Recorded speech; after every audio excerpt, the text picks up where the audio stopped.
Hello, everyone, and peace of Christ to all of you. Please invite your friends and share the link with whoever you have in your network. Today, our topic is very important. Actually, I'm talking about it because yesterday I spoke to someone who was working in Middle East. Uh, Working in the Middle East is very popular for many countries, especially when you are from a poor country. Usually, most of those who work in the Middle East, they are from poor countries. And those who they are not from poor countries, usually they go to Middle East to have a very high, let us say, paid salary, which mean a person who is coming from Indonesia, Philippines, etc. Uh, they go and work for a lot less, even if they do the same job exactly a Western person do. If an American he go and to work in Saudi Arabia or in Jordan or in Lebanon or in Kuwait or all those countries, he will get maybe 5 6 times more at least than the salary someone will do the exact same job who is a Filipino or Indonesian, which mean right away you will face a very bad ugly discrimination starting from the salary. And the discrimination nothing except that's because you are a Filipino or you are an Indonesian, that's all. Even maybe you are better in doing that job than someone else. And this is the truth. And the truth always ugly. And nobody want to talk about it. But the salary is not the only problem. Uh, you know, usually when you are poor and you don't have better options, you accept anything. I mean, you have a family to feed. So you can't spoil yourself and say, no, I'm not going to accept this. Why you give somebody just because he is from England, you give him a salary which is 10 times more than me, or maybe 20 times more than me. And not only that, you give him a very good accommodation. Filipino people, they put them in a small, tiny apartment in the shelves in the top of each other. Same for Indian, same for an Indonesian, as if they are not a human. But if you are coming from England or from Belgium or from France, they give you an apartment by your own, and even they provide you.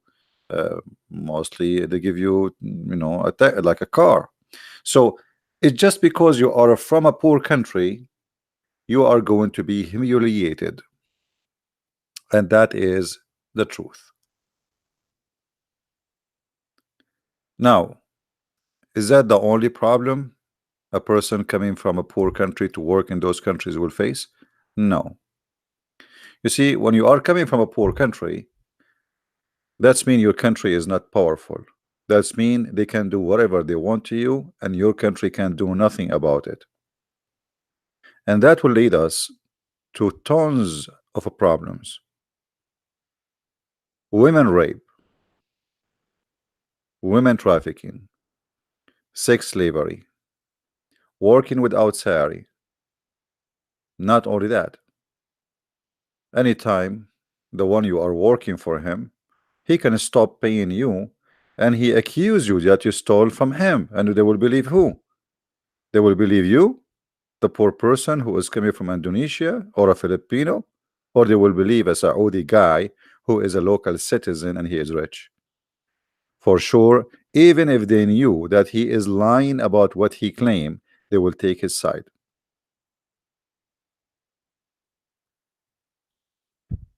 Me myself, I am from the Middle East, so I know what I'm talking about, and I am been in those countries, so I am not really, for sure, not all of them, but most of them.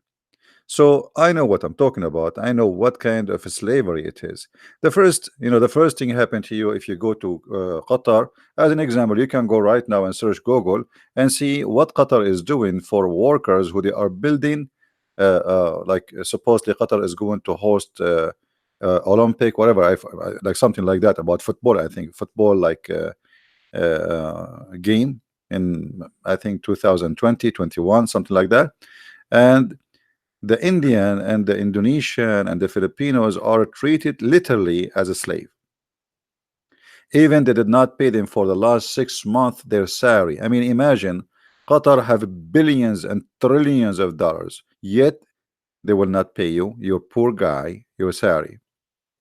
It is an open, clear slavery for a very simple reason. What you can do about it? You are from Indonesia. Your country is not America.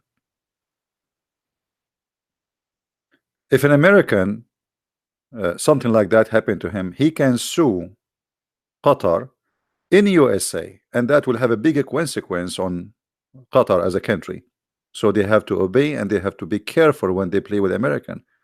But if that is done to you, when you are from Philippines, what you can do about it? Nothing. What your president can do about it? You know, I remember a Filipino girl. She was murdered, I think in Kuwait, and the employer, he put her in the freezer for I think 6 months. And then the president of the Philippines, he screamed, he complained. What he did? Nothing. I mean, literally nothing. It's just for inside, indoor, like say, to cool the population down. But what he did, nothing.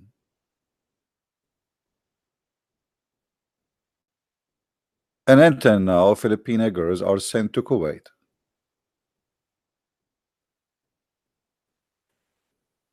So your leaders don't care for you.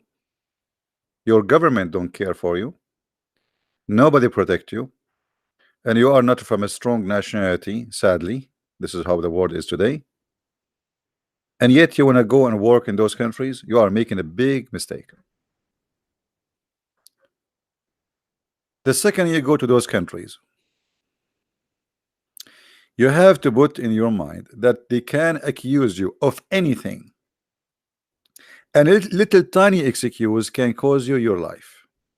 As an example here, they accused 2 Indonesian maids to do witchcraft for their owner. Oh, sorry. I just say owner because this is slavery. For their employer, but the fact he is their owner. He owned them. So he got angry from you. He accused you of witchcraft. And that's it. Witchcraft, the penalty is death. You believe it? He just accused you. They will believe who? You say, no, I did not. They don't care. A little accusation can end with your death.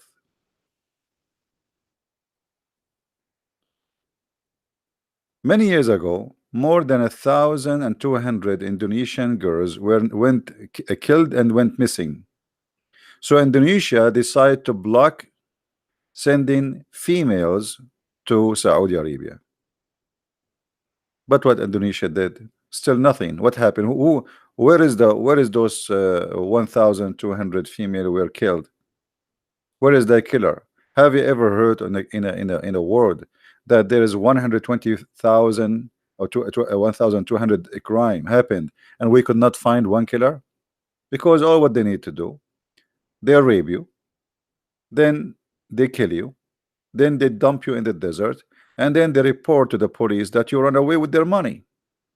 So now you are the victim. You are the criminal, not the victim.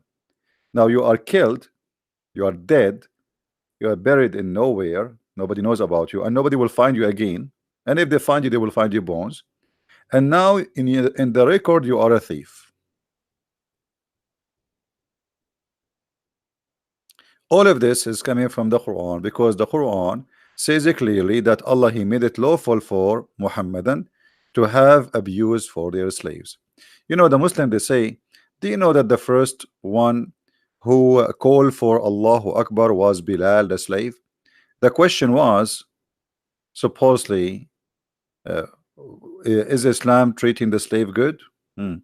Well, if Islam treating the slave good, why Bilal was the first one to be called to call for the adhan? Because he was a slave. The white Arab man, he is not going to wake up 4:30 a.m. in the morning to scream loud without microphone at that time. So this is a job for a slave. That alone is humiliation. And why Muhammad, he did not free the slave? Why he have slaves? So they force you, they destroy your life. Imagine here in this article I'm reading, which is not really new for me, Indonesian girls, before they send them to the Middle East, They tell them we want to give you a shot, and this shot's supposed to be strong, and later they find that this shot is to keep you like having your period running, or let us say you will not be able to carry a child in case you might have sex when you go there in Saudi Arabia, which means they are preparing you to be raped when you arrive to Saudi Arabia, and you cannot cause them a problem, because the only way you can prove a rape in such a country, if you came there and you have a baby, and then they can check the baby DNA and they will find who is he. But if a man he rape you and he jail you inside his house for a few days after the rape, then all the evidence is gone because there's no DNA can be found. So the employment agencies are working to make money out of your rape. Maybe they are from your country, but trust me, they will use you and they will abuse you to make money out of you, and they prepare you to be the victim for the employer. And by the way, this doesn't matter if you are an Indonesian Christian or a Muslim. They don't care, because according to the Quran says whatever you own and your right hand possess, it is lawful for you. And when you work for him as a maid, that's it. If you remember, the Quran says, force not your maid to do prostitution unless unless they agree. Chapter 24, verse number 33. So if you have a maid and you are going to work there as a maid, do you see it, people? If you are going to work there as a maid, you are equal to the slave. This is Quran. Force not your maids for prostitution when they desire chastity, and if you force them, Allah is all merciful. So not only they can rape you, they can force you to do prostitution. And if the women she go there, and this is why always they choose young, the second you see the employer looking for a young female, you should know that there's something fishy.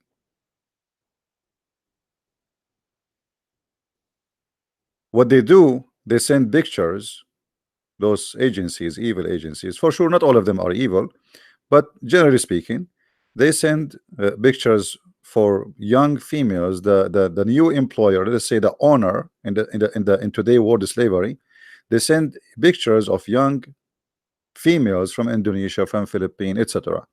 And then the Saudi, Emirati, Bahraini, Kuwaiti, etc., this Bedouin man who never have, I mean, this is new money coming to their hands. He chose the best of them based on her beauty. He don't even know how to read your resume. Most of them, they don't even speak English. And based on your look, he hire you, and we know what the job is going to be. So when you come home, the first thing they will do, they will take your passport from you. Your passport will be taken from you, and you will become hostages. You cannot leave the house. You cannot go in the city. You cannot go downtown. Everything, you are a maid. You cannot leave the house without permission of your employer. So you are totally a property of his own. And then he start harassing you, especially if you are a hard cookie, which means you are not easy to go to bed. So if you don't want to go to bed, he start pushing hard and hard, and if he give up, he might accuse you of a theft or a crime, and you end finding yourself in jail for many, many years to come.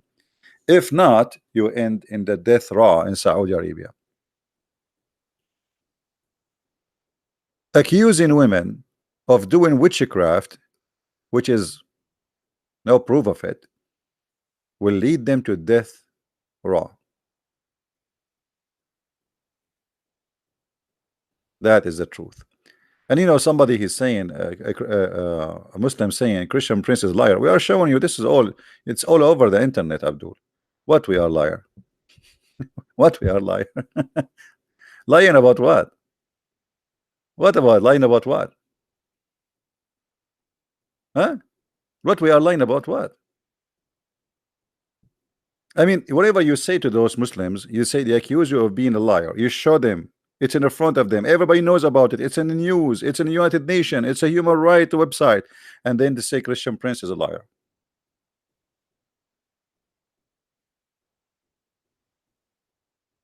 They are forced for sex. They are forced to work without salary. They are forced to do things which is not what they hired to do. As an example, one of the most famous things will happen to you when you go to the Middle East. In the agency, let us say, they told you the job you will work in a reception in a hotel. You go there, you find yourself you are going to work as a maid. What are you talking about? I have a bachelor degree in tourism. I sign a contract to work as a reception in a hotel, and I will have my own like a housing part of the contract. This is what it is. It's not up to you. It's too late. They grab you, they put you in the house of the new employer, and you are a maid. You are a slave. In the contract, they write down something. The job you will do in the ground is something else.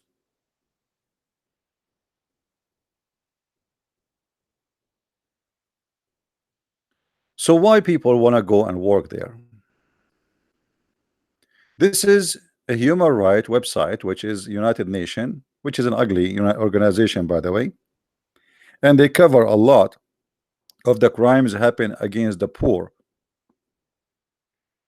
But sometimes they cannot. The crimes is so big to cover it, So what you see in their website is not even 1% of the truth. And here you see in their website, as an example, it says, in 1962, the King Faisal abolished slavery in Saudi Arabia. But this is not true. Until now, there is slaves in Saudi Arabia, and nothing changed because Islam never abolished slavery. So how the king abolished it? And here, by the way, this is proving how they lie to us and say Islam was against slavery. Until the year 1962, in Saudi Arabia, legally, officially, by law, there is slaves. 1962. Maybe some of you in that age now. And yet they lie to us and you say Islam is against slavery. This is more than 1,400 years after Muhammad, and still they own slaves.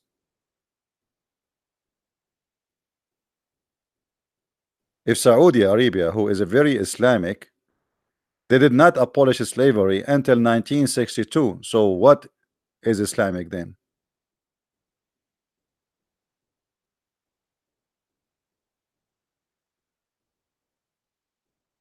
But today the slavery still exists, but it have different names. Mauritania, as an example, is the biggest slavery country in the world.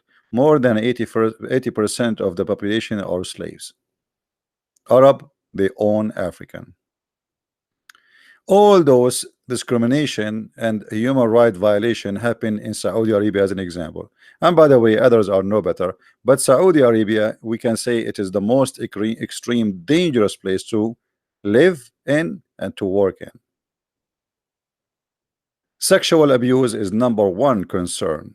Violence, capturing, hostages, jail, false accusation, working with no salary. You go there, you have a dream. I'm going to go to Saudi Arabia. I will work there for 3 years. I will come back with some saving to build a little tiny house for my poor family. You work there, you spend your life making nothing. So why anyone wanna go and work there?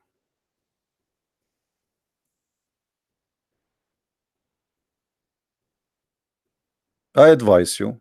I know, you see, I cannot lecture you about what to do to live. I know there is people who they are poor. They are desperately trying to find a job. Life is tough. Life is hard. We cannot lecture somebody is poor about what to eat. He need to feed his kids. But my friend, there is many ways God he can provide. Don't go to those countries. Don't. A Muslim saying, why the Bible is saying burn people alive? So I want you to say that this is evil, so I can show it to you from your prophet. What do you say? Do you agree? Do you agree, Mr. Muhammadan? If you're a prophet saying burn people alive, what you will do? Are you agreeing that this is evil? Is that what you are trying to say? Hello?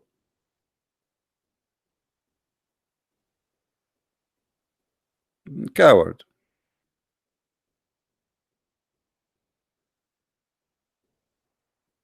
Show your proof.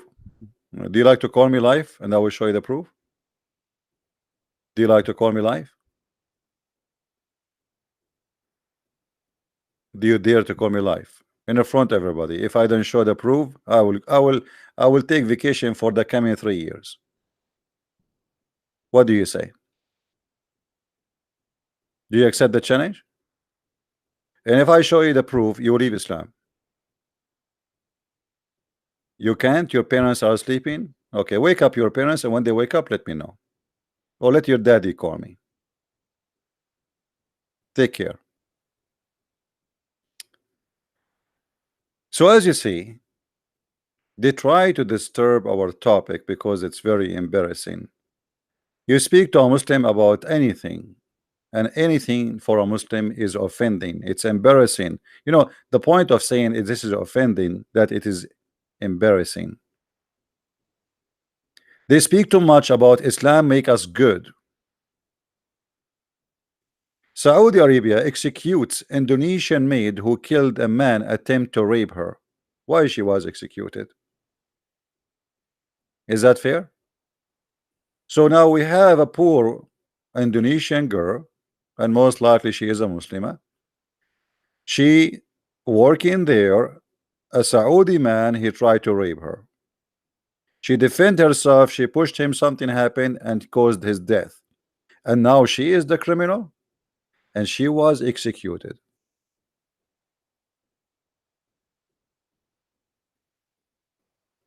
This woman, she have to give, should be given a medal of honor for defending her honor. Why she should be killed? But she should be killed because you killed a Muslim, number one, and he is a free man and you are a slave.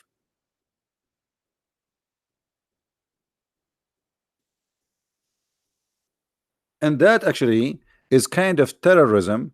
So if you are a maid from Indonesia, from Philippines, you hear this in news. So if your employer, which is going to be your honor until you go back home, he tried to rape you, you will never try to defend yourself because the law will take his side, and as you see, they execute her.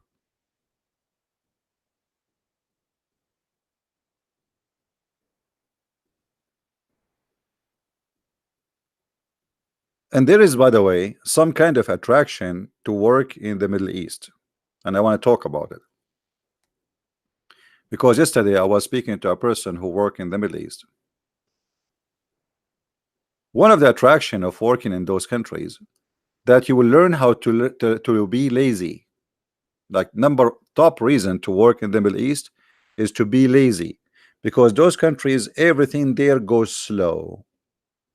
I call it turtle countries. It's a turtle land. Everything is asleep. They woke up 9, 10 in the morning. They work for 2 hours, if we can call it work, and then they sleep for the rest of 3 hours, and then after that they wake up to drink some coffee, and then they take a nap again, and then they wake up around 8, and then they do prayer, and then like the prayer is just to gather themselves, and then they start drinking coffee, watching TV, and you as a foreigner, you are serving, that's all.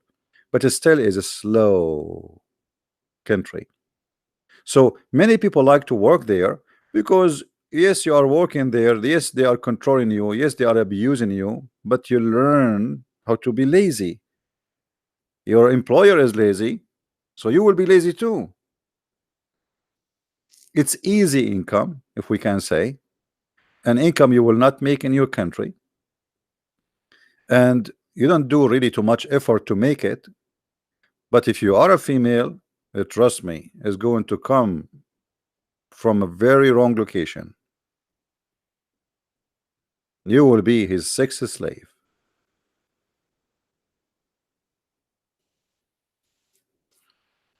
As I said, especially if you are coming from Asian countries. Yeah, but what is expenses? I mean, and not only that, you know, you go. I spoke to many Filipinos as an example. You go and okay, you work for 10 years in Saudi Arabia. Okay, what do you have now? Nothing. What you brought with you? Nothing. So what you did that? I mean, work in your country at least you can, and then you go back to your country. You do not know what to do because you are used to work in a lazy country where everything is lazy. So now it's very hard for you to adopt the situation in your country because you are disconnected. You are disconnected from from the business market. From nobody knows about you anymore. You know, you do not know what to do. The job you can do there, you cannot do there. So you find yourself outdated. You earn nothing, you collect nothing, you save nothing, and you waste your life being a foreigner in a land. It is not your country, it's not your language, it's not your culture, not, and maybe you're not your religion. So what did you what you did to yourself? Is it possible to raise the topic about Islam versus Christianity in the Middle East? My friend, there's nothing called Islam versus Christianity in the Middle East. There's Islam versus Christianity because Christianity is not a Middle Eastern religion. Christianity, Christ is not a Middle Eastern person. He's our Lord. He is for the Asian, for the black, for the white. This has have nothing to do with the Middle East.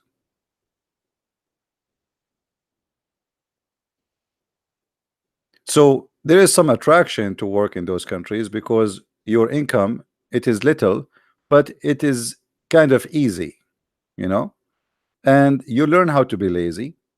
But what you can do with this income? Nothing. And most likely you will not come with anything because in Saudi Arabia, as you see, many of them, they are liars. They make you work for a year. Oh, next year we'll pay you, and I will pay you like today. I will give you this month $100. But sir, $100 is not enough for my food. What I will do? Come on, just $100. I will give when you before you leave. I'm saving them for you, huh? I'm saving for you. Your contract to work with me. This is if you are a man. Your contract to work with me for 3 years. At the end of the 3 years, I will pay you all one payment, one check, saving for you. And then at the end of the 3 years, he says to you, I have no money for you. And what you can do about it? I will tell them I gave you the money. And if you say I did not, I will accuse you of a theft. Anything. What you can do about it? There is a video, and many might think in other countries can be better. As an example, yeah, what about United Arab Emirates? For sure, Emirate is better than Saudi Arabia, but it's not too much better. There's a video of the brother of the Prince of Emirate. He was torturing a Pakistani for he accused him that he stole from him 5,000 dinar. I know how many dollar that will be. He put nails in his ass. He put salt in his ass. Even he overrun him with his jeep. He shot with his Kalashnikov with his AK-47 between his legs. You can watch the video. It's in YouTube.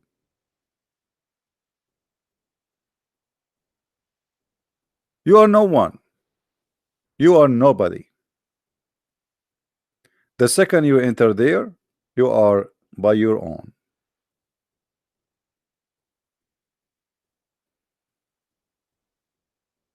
And by the way, I'm not joking. You can search the video right now. I wish I can play it for you, but they will claim copyright for it. The daughter of the Prince of Dubai, she have a video of her in YouTube. Search for it. She and her sister kidnapped and jailed by their father. This is a princess. This is what they call them, princes. If a princess is kidnapped and jailed, who are you? This is his daughter. The daughter of the ruler of the country. No, she did not run away. She is still in jail. No, she did not run away. Nobody knows what happened to her. That's it. She is gone. I don't think anybody will see her again.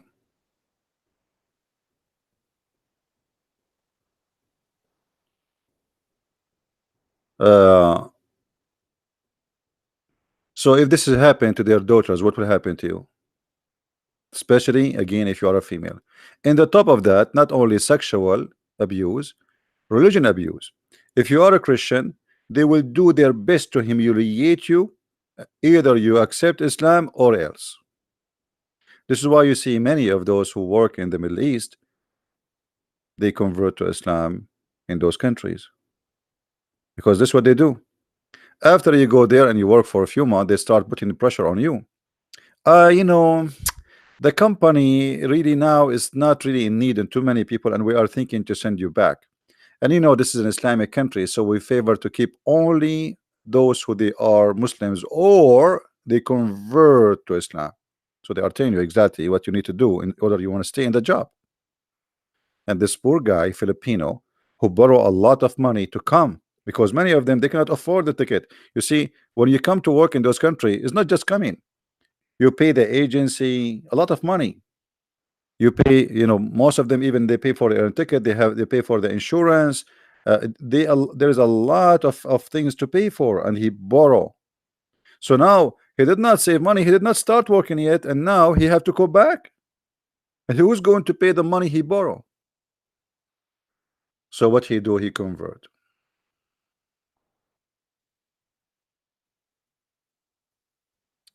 All the videos we make, they will be deleted. So what you need to do, guys, why you don't learn, I mean, why it is hard to learn, you can go to Patreon, or you search for the same exact uh, title in the coming 24 hours. You will find it all over. All my videos, I delete them. All my videos. If I keep my videos, I should have thousands and thousands in my channel. So why you keep complaining why we cannot find it? This is why I say download the video as soon as we finish. And if you are a person who is lazy to download, well, are you lazy to search for the same title? Just filter, search for the last 24-hour post, and you will find it. So anyway, I feel really sad for those poor people who work in those countries. Don't go there. Never go there.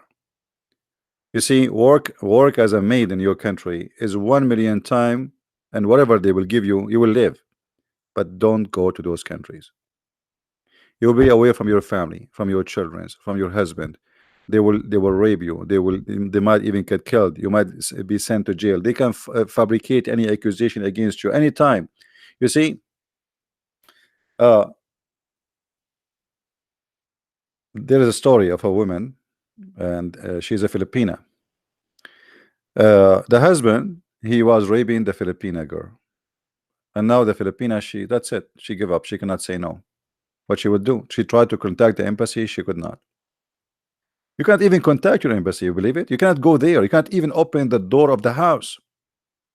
So the wife, she found out about her, that her husband is raping her. But for her, for the wife, she wanted to just get rid of the Filipina now.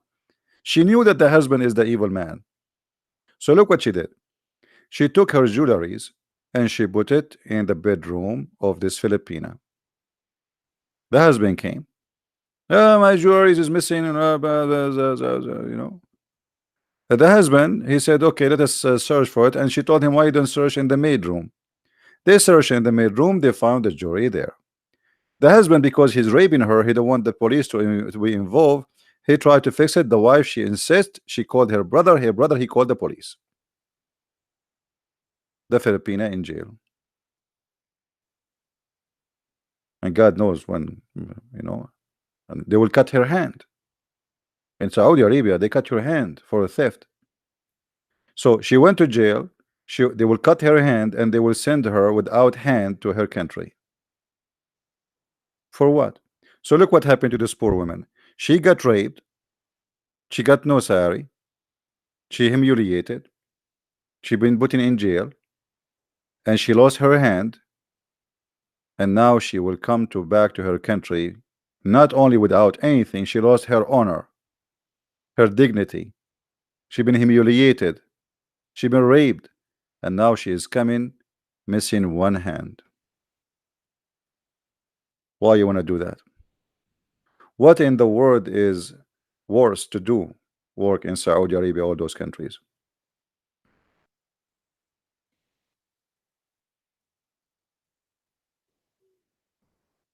Oh, those stories are nothing. There's more ugly. Search the internet. Search the internet. Actually, there I have a video on my Facebook. You can see it about a Filipina. She is jailed in her employer house.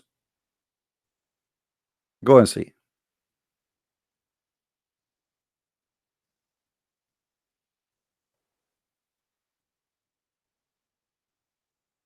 Either you can find a job in a country where you will be respected as a human, or never go anywhere. Do anything in your country. Anything. Like, I mean, I don't want to lecture you about how to make living, but I think living in Indonesia as a poor person is 1 million times than living as a poor person in Saudi Arabia, because you will be poor anyway. You will be the maid of those people. Savage people will take control of you. Let me tell you this story. This is not about a maid. A Saudi man, he married a girl. She is from Syria. She is a Muslim. The girl, she is like 16, 17, teenage. The guy who married the girl, he took her his home in Saudi Arabia. He married her in her country, then he took her to his country. When she arrived to her country, to his house, she found out that she had to sleep with his father and his two brothers because they share women. She tried to escape the house. She could not. She could not find any way to call anyone. There's no phone. The door is locked. She can see no one. Nobody can see her. 3 years, 4 years, 5 years, she could not meet a person just to tell him what's happening to her. Finally, she was able, like, because they trust her more because she became like used to it.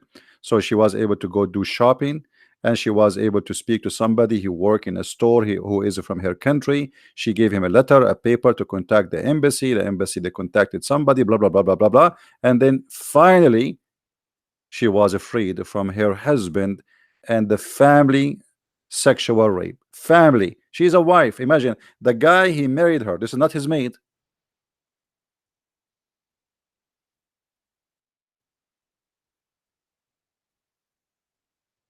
No, I don't have a Middle Eastern passport. I have only American passport.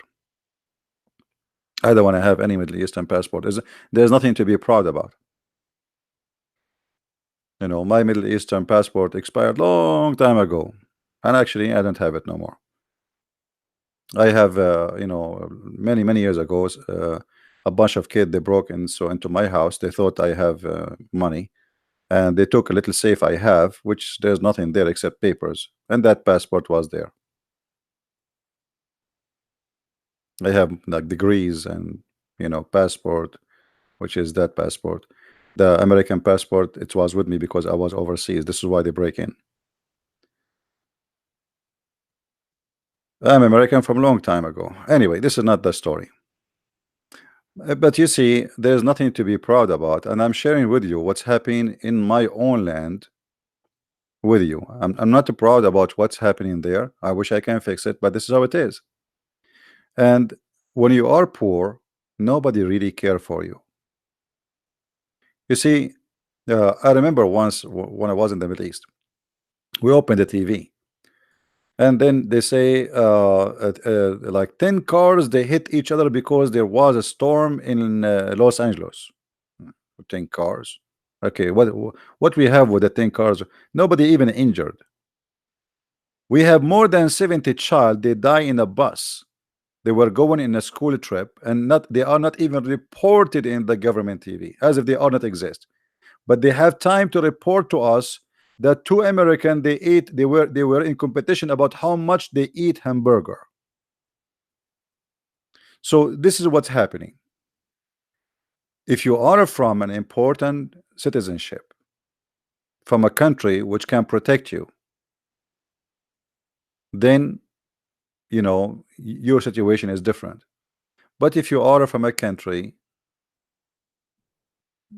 sadly, your government is weak and they cannot stand for you, and maybe even they don't care. Don't go there.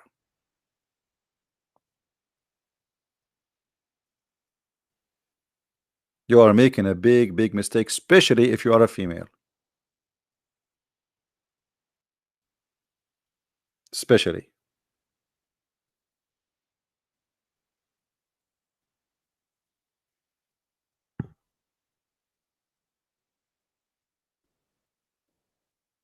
And the additional risk, as I said, it's being learning how to be lazy.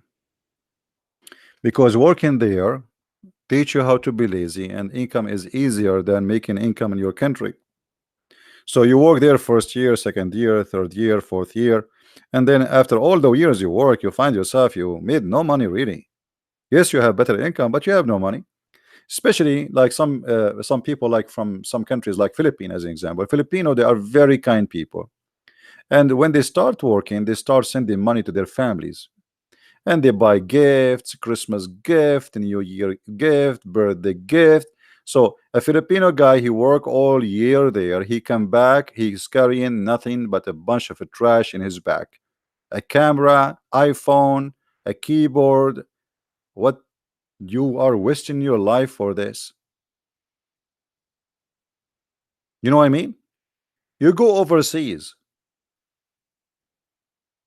stay away from your family. You see your family once every 2 or 3 years, once for a week or two. To come back with the camera, what this camera will do for you?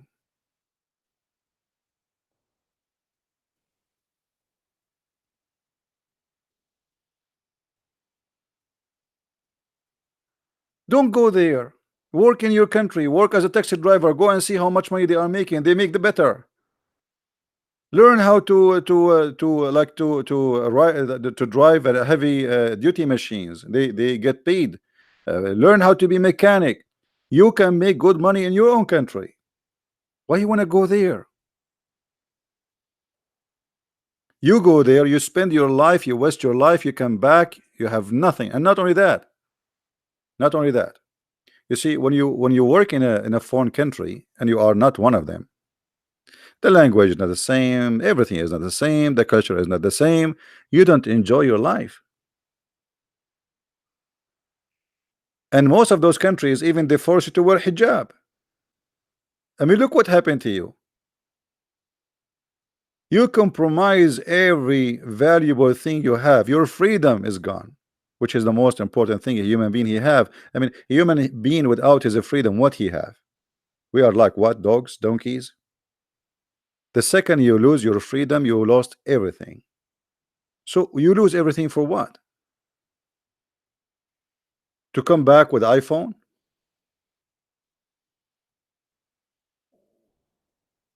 If you can't go to America, that's a good deal. If you can go to Canada, that's a good deal. If you can't go to Australia, that's a good deal. But you don't go to Saudi Arabia.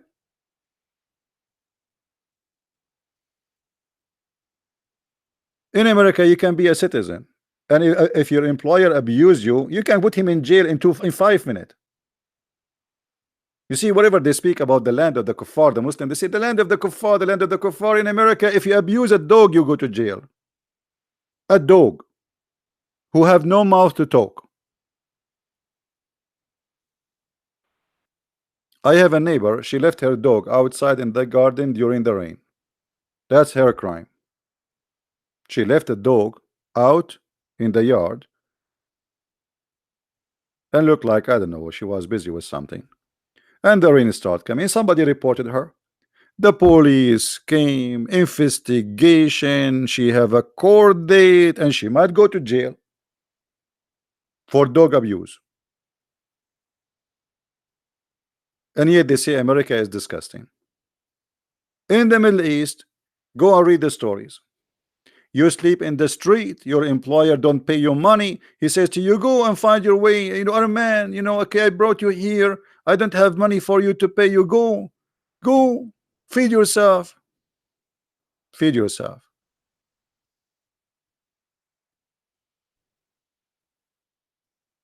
Hmm?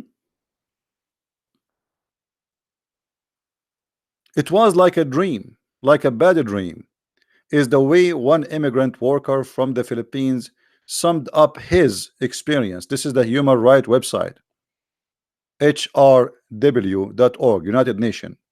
In Saudi Arabia, another worker from Bangladesh told us, I slept many nights beside the road and spent many days without food. It was painful life. I could not explain that life. A woman in a village in India whose son was beheaded following a secret trial. Secret trial? Why it's secret? Beheaded. So really, I feel sad for for people who they are from poor countries who are trying to make living for their family, which is very I mean those people are very nice people. They are trying to do something good. They are trying to teach their children, send them to school, feed their family. They are not doing anything wrong. But life, my friend, is full of wolves, and everybody want to take a bite of you. And those countries, a human right for them, it doesn't count. It does not exist. You are not even a human for them. They speak too much about God, but they have no God. What Jesus said, from their fruits you shall know them.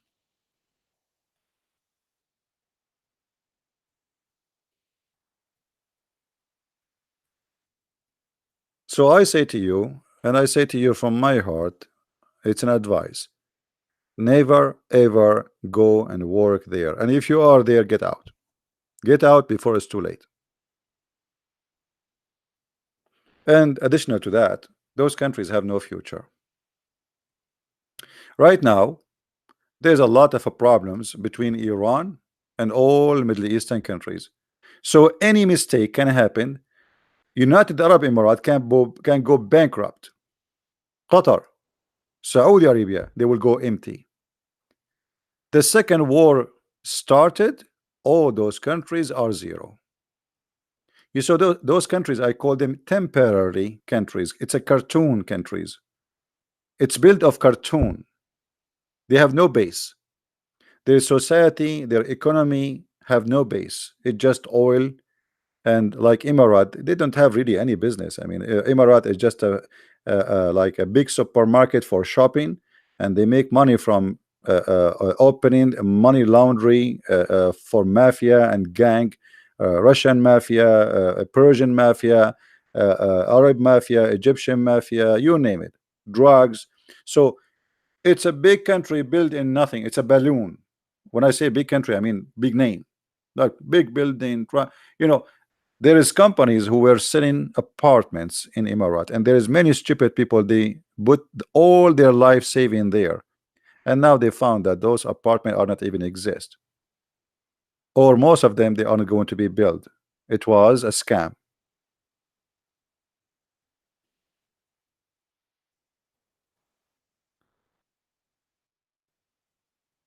You have to be careful about where you invest your future, because remember, time goes. Like now, people hire you for a job because you are young, but how many people are here from the Philippines? How many people are listening here from the Philippines? Give me one, please, if you are from the Philippines. Do we have some Filipinos here? I think we have many.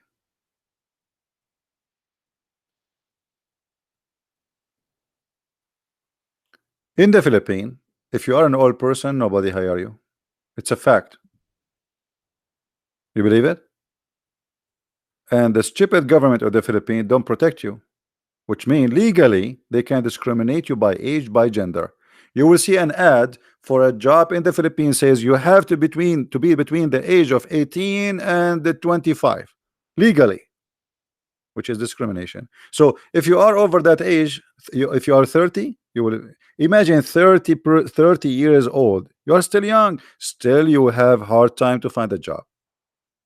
The older you get, the impossible the mission is.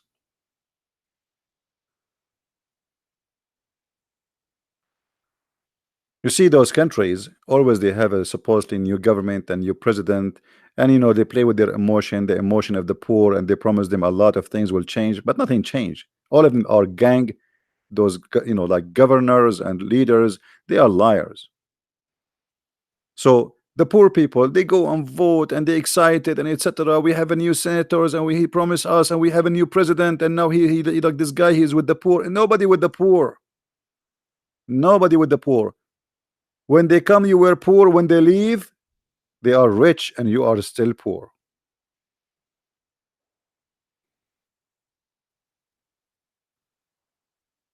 So you work in the Middle East when you are young because they will not hire you if you are old anyway. So you go to the Middle East today in Dubai to work, or in Saudi Arabia, and you are 20, 21. You stay there for 10 years. You come back to Philippines, nobody hire you. And your saving is nothing. So what you would do? You establish no business for yourself. You establish no job. You establish no even retirement. Nothing. You find yourself as if you are just born today, starting from zero.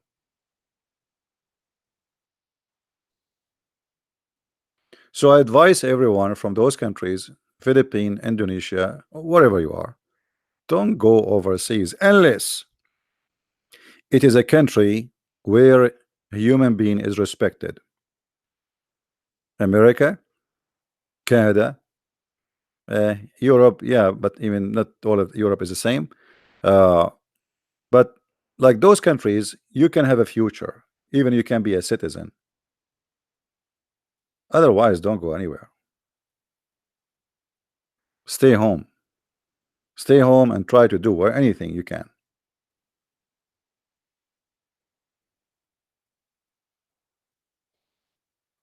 Why not Canada? Canada is a beautiful country. What's wrong with Canada? But it's cold. The only problem with Canada, it's cold. But at least nobody will discriminate you anyway. Uh, we are not talking about white countries. This is not true. There's nothing is called white countries. Actually, if you go in those countries, you will not find a white country no more. What white country? Europe is full of black people, Asian people, Middle Eastern people. Yeah, you can be anything you want, but at least you have to think about your future. Because if you leave today and you are young, start you working in the Middle East, and then you work there for 10 years and you come with nothing. Especially, there's some naive ones. They don't save, or maybe they cannot save because they have duty to do. They have obligation to do. They have to keep sending money to their family. And when you work in the Middle East, let us say you're a Filipino or Indonesian person went to work in Dubai. And because now you're in Dubai, all your family who they are in Indonesia, they start sending you, please, can you I borrow money from you? Your cousin and the cousin of your cousin and the cousin of your cousin, because they think you are a billionaire there. But the fact you are just a taxi driver there, or maybe a driver for your boss, or even you are a maid. So everybody want to borrow money from you, and you are a good person. You give, but the money you give will never come back to you. So you work there, you spend your life, time goes, and you come back home and you have zero. And if you are a Filipino, what do you do? This is what Filipinos people do. I love them very much. I love the Filipino, but there's things that they don't. I don't like it. A Filipino, he like to buy a brand new iPhone. I mean, why you buy an iPhone? Why a poor person he buy an iPhone? I mean, what's wrong with a normal phone? What iPhone will do? Like, when you want to show off, like you have an iPhone? They like to spend their money in stupid things. iPhones, cameras, keyboards, parties, birthday party. Like I saw Filipinos celebrating birthday party. It cost a lot of money. I mean, what is that? I mean, are you people out of your mind? You are poor. What birthday party? And why you are inviting all those people and all this food? And so what, you fast now for the coming 2 months? You borrow money to make a party? Like life cannot go without a birthday party? So we have a bad habit, bad traditions, bad thinking involving our decision and destroying our future.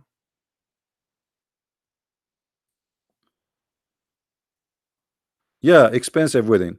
You know, if I get married, I will not even invite my mother-in-law. My wife, she like it, she don't like it, I don't care. You know,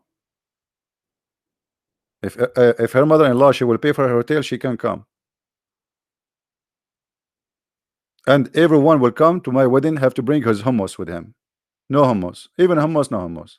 You bring your hummus with you. You like it, like it. You don't like it. I mean, you are going to get married from this woman. That's it. Okay, have fun. The money you want to spend in stupid things. Okay, you have fun with it, and you and your wife go somewhere. I mean, you are a poor person. Have a roof for your house.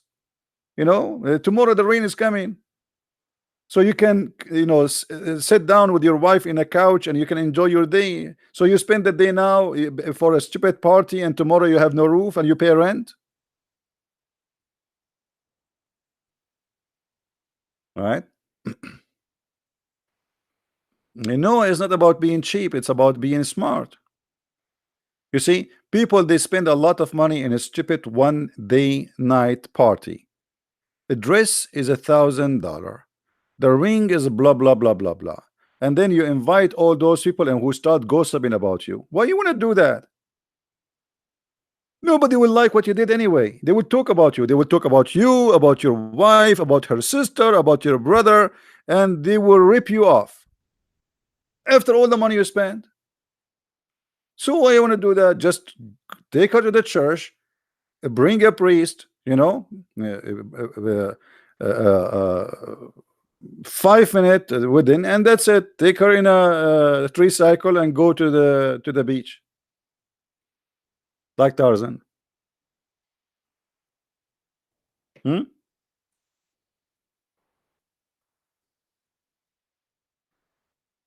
Who cares? They will talk about you anyway. There is people who make a wedding cost like $1 million or $2 million. Trust me, still people talking about them today. Why? They say they are cheap. I mean, all the money he have, only he spent $1 million. It doesn't matter what you do. Nobody will be happy. So why? What's the point of this? Are you getting married or getting ripped off? What the purpose of this project? I mean, people get married to have a family. This tradition of having a big party, spending too much, you can, and if people loves you, but really they can come and enjoy, have a party with you without spending anything, you know, some soft drink and some music. Okay, no problem, have fun, and we dance.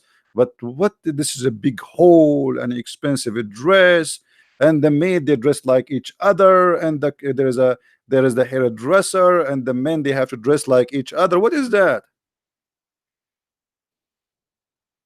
This is a tradition of the fool. Foolish. The money you want to spend in the wedding, spend it for your house if you don't have one. Which one is important? If you have a house, well, get a car. If you don't have a car, okay. If you have a car, what about you spend the money you spend in 1 month to in one night? You can spend it to have a 3 or 4 month vacation with your wife, having fun in somewhere. But people like to show off, and this is, I believe, this is a stupid sign. Stupidity, right?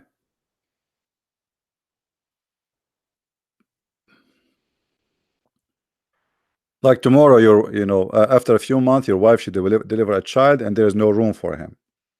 What you will say to your child? I borrow a lot of money to marry your mom. Your son, he will say to you the same as a Christian prince he said to many, you are a donkey.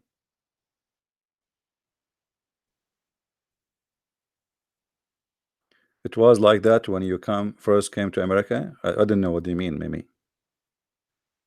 What do you mean when I first came to America? When I came to America, I found America have a lot of American. I'm not sure. The same as in China, there was a lot of Chinese.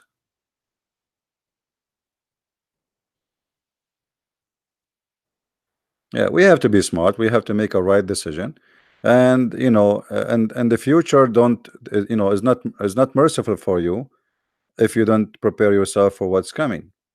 If you don't want to have, like you cannot afford to have a children, don't have children. You have responsibility.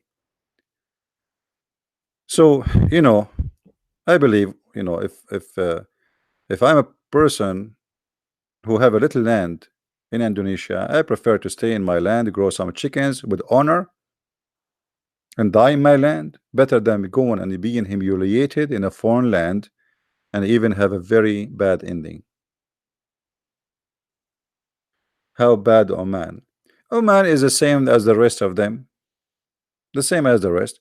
But like you see, the treatment always is different, depend who you are. So if you are a white person, and this is the truth, I'm just sharing the truth with you. If you are a white person, European person, they treat you a lot nicer from being an Asian person. Arab are very, very extremely racist.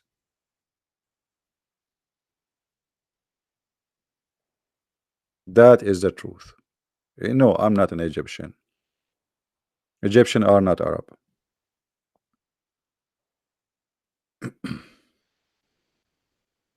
So if you go, like if you are an Indian, go and search right now. Do you know that in Saudi Arabia you can work there but you cannot die there? A person who is not a Muslim, if he die in Saudi Arabia, he cannot be buried in Saudi Arabia. So what will we do now? Your family, they will pay all their saving, the money you made, so they can get you back from there. You cannot you cannot be buried in Saudi Arabia. It's not allowed. They have to ship you out because you are a kafir, you are dirty, you are najis. Even death, even after you die, they discriminate you. You have no place in this country to die. You can work here, but you cannot die here. If you don't believe me, search Google.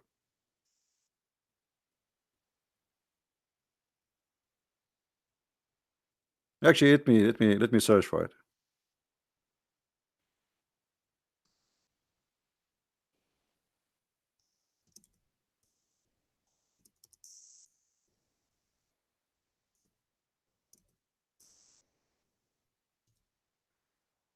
Let us see.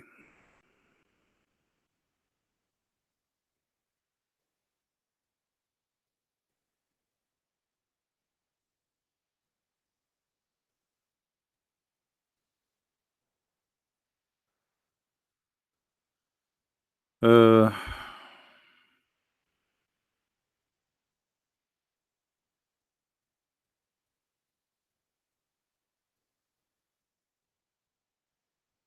Maybe we need to search like why. Maybe it's, you guys help me to find it. Like you can search for like actually there's an article, I remember it, and I think I made a video about it. It says you can work in Saudi Arabia, but you cannot die in Saudi Arabia.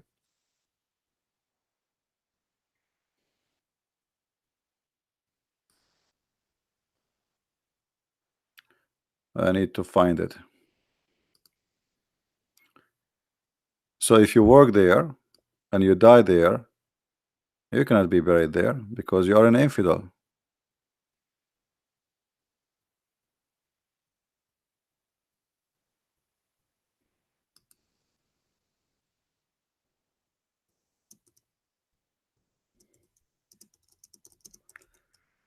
Let's see here. I hate it when I type and then after I type the whole sentence, I find myself typing in Arabic when I'm searching English. Okay. Non-Muslim cannot be buried in Saudi. Let us see. Barrier of non-Muslim made easy. This is the article. Saudi Arabia welcome foreigners to work, but not to die. Here we go. Look at this one.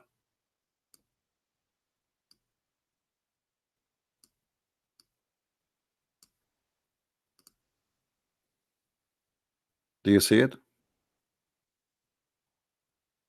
Saudi Arabia welcome foreigners to work in nation, but not to die. Don't die here. Even in death, they have no mercy on you.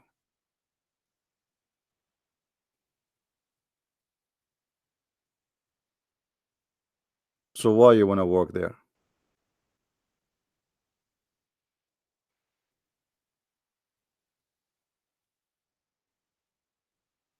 Even if you are, you see, those are racist. So what if you are a Muslim? You think they would treat you better?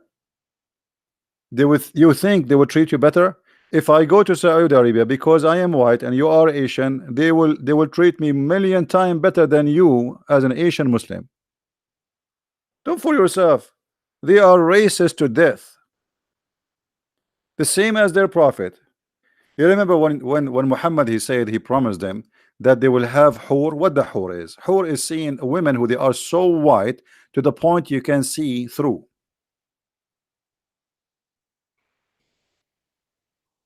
You can see through. What does that mean? It's mean they are so white. Why Muhammad, he promised them women so white? What the point? Because this is a racist community, Arab. Heaven for them is the heaven of the white people. There's no black people there. There's no Asian people there. So their prophet is the same as they are. Their God is the same as they are. It is a racist cult. So when he promised them, he promised him hur. Hur is from the word hawara, which is coming from the the grape, like something you can see through. It is transparent. It's so white to the point transparent. If a person is so white, you can see his vein under his skin. You see the blood because he's so white. So Muhammad here is promising the Muhammadan that in the heaven, first of all, we show you many reference before, if you remember, chapter 27, verse number 82, as an example, where Allah, he will make all non-Muslim black and all Muslims white, very white. And here, the package you will receive with those naked women who they are waiting for you, they are so white to the point you can see through the marrow of their bones.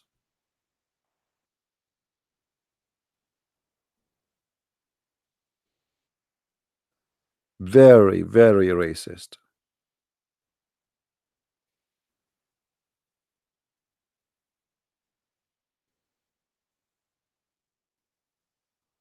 The wife of ruler of Syria is a white woman. I don't know what does that mean. As if he is a black man. The guy, the ruler of Syria, he have blue eyes. Well, what are you talking about? Syria have zero, zero black, zero Asian. They are all white.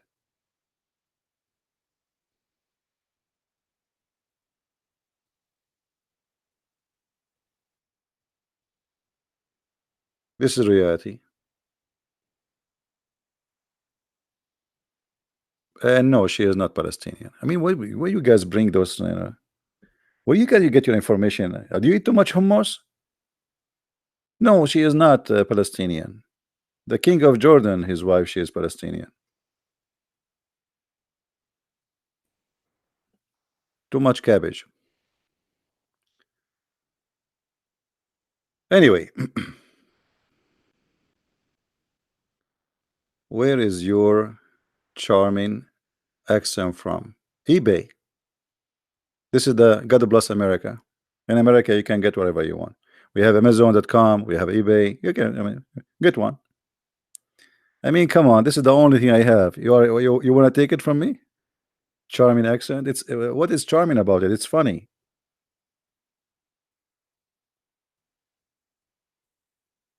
Uh,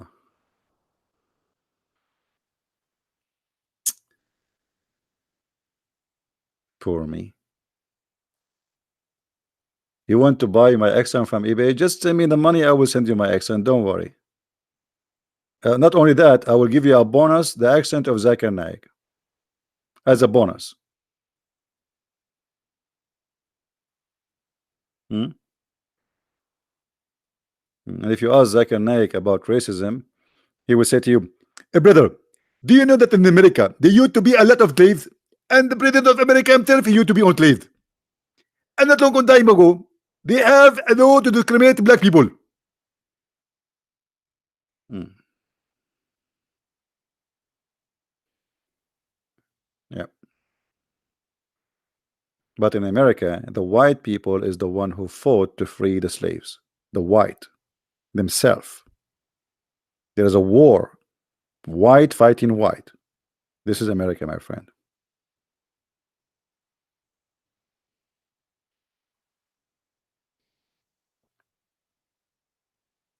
So anyway, I hope I did explain why you should not go and work in those countries. You are wasting your time. You are wasting your future. You have no you know, like, I mean, you have no future in those countries. What you will be there? Nothing. You see, if you stay in some countries for 5 years, you can apply for the green card citizenship. But in those countries, they would never be a citizen. They would discriminate you always. They will look at you down.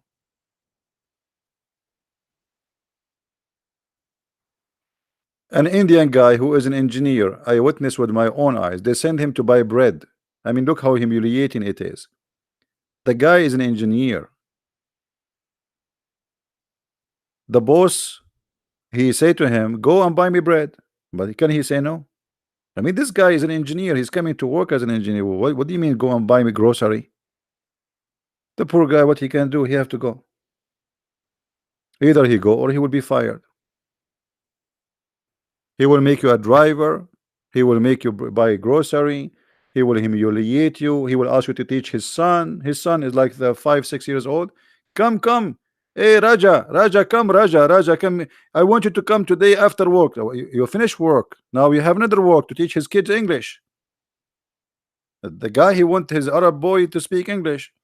So the poor Raja, he work all day as an engineer. Then he do shopping, buying them grocery, buy them bread, and then he drive the women, the wife of the guy, to different place. And then after that, he have to teach the kids. So you go there to work as an engineer.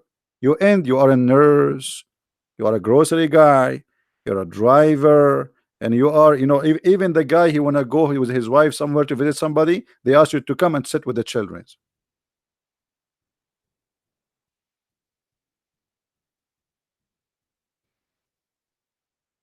Why you want to do it to yourself, right? Be careful, my friend. Life is short, and losing your freedom, nothing equal to it. Freedom is the most priceless thing God He gave you. Those countries, not only you lose your freedom, you might lose your head.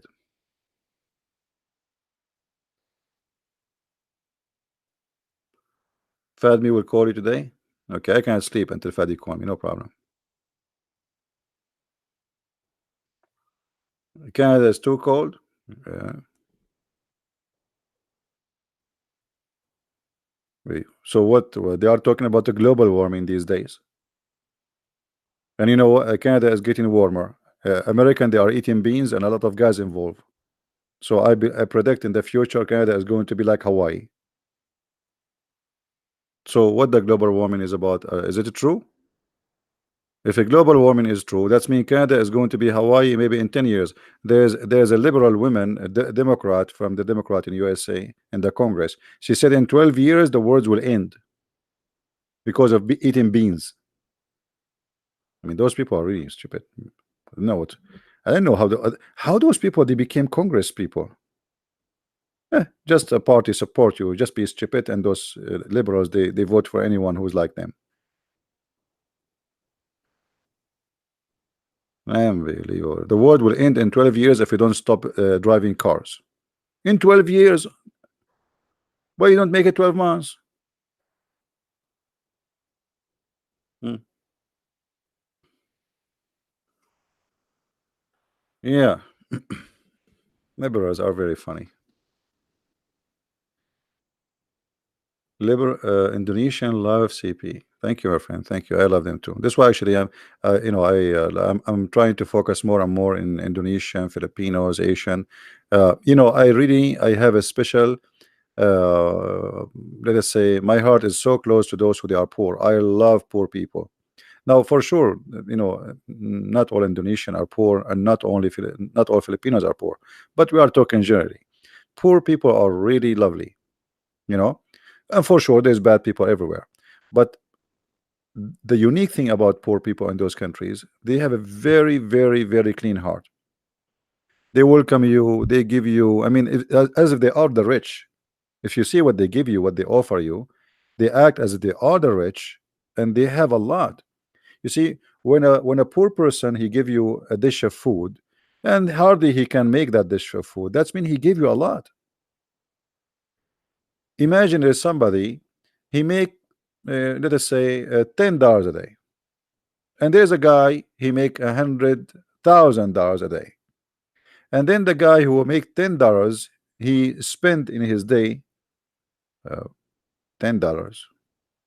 He have a guest, he spent $10 on him, and then the guy who make $100,000 a day, he spend $1,000. Who spend more? The poor. The poor spend a lot more. He spend everything.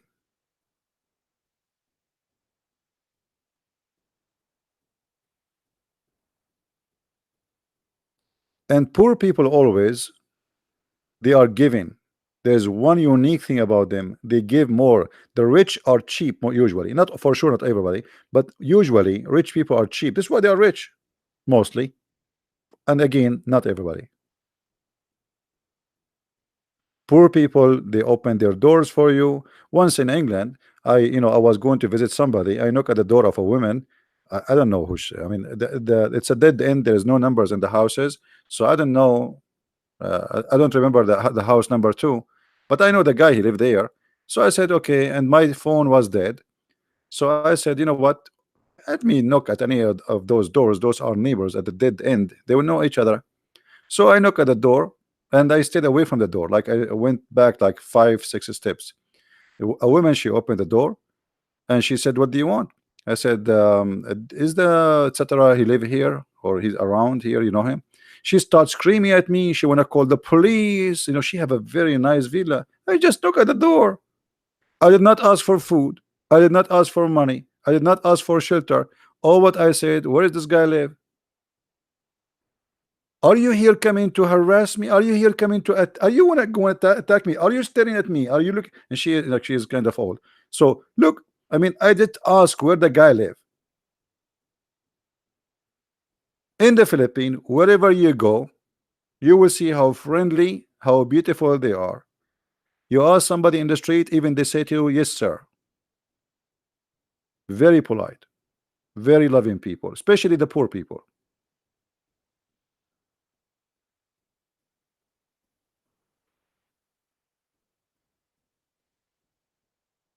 And I believe uh, Indonesia will be the same. I never been Indonesia, so I can't really speak much about it. But you are an Arab, you look like a terrorist. Okay, what I can do with my look? I look like a terrorist, so don't marry me. What do you have to do with my look? Ah, you mean the woman, she was scared? Ah, okay, I got the point here. You got the point. You got the point. I never thought about that. How I missed that thing. Maybe, yeah, maybe. But I was very polite, and I was away from her door. Like I knock at the door, I ring the bell, and I stepped away. Almost I am in the street. And just I asked, I gave her the name, and then the guy, he heard me, he heard her screaming at me, so he came out. He said, "Sorry, sorry, it's like he's coming to visit me. Thank you." She said, "Tell him next time to knock at the door of people and disturb them. Our time is not for people like you." I mean, what? Terrorist, not tourist. All right. Yeah, I would love actually to go to Indonesia, but for me, a person like me, if I go to Indonesia, I don't know. I don't think I will come back for two reasons. Either I will be kidnapped by Indonesian women to force me to marry her, or I will kidnapped by Al Qaeda. So I choose one. Which one is best?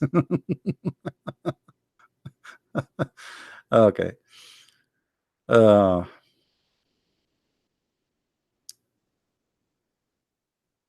anyway,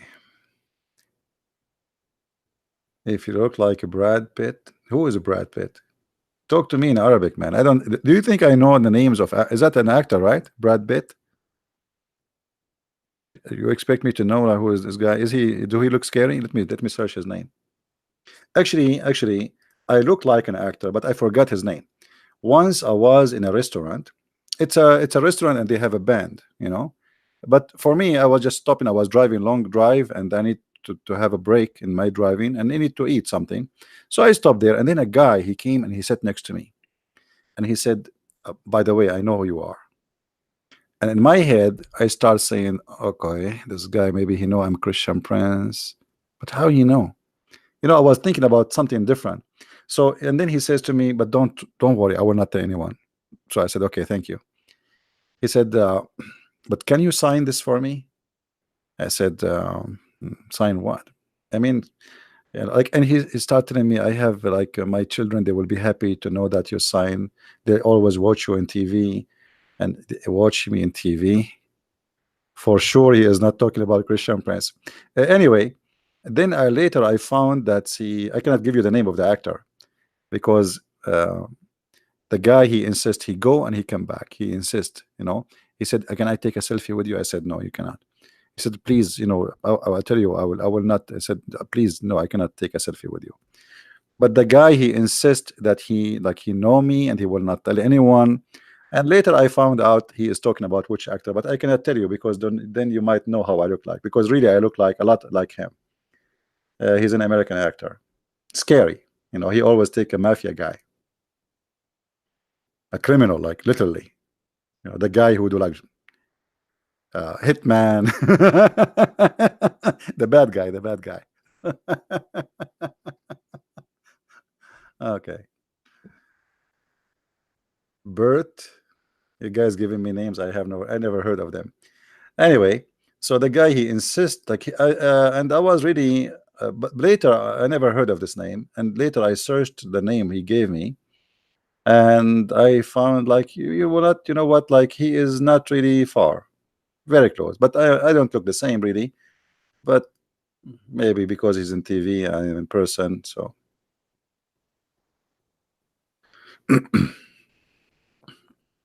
anyway, uh anyone have any question for us about the topic? Any Muslim here don't believe in what we said?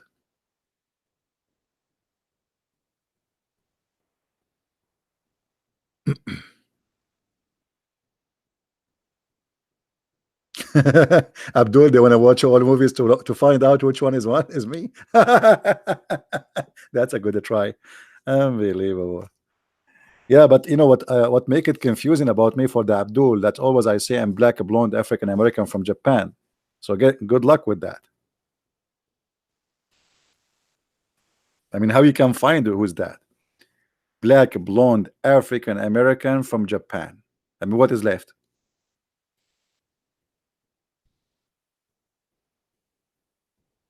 Keep trying, you know, keep trying.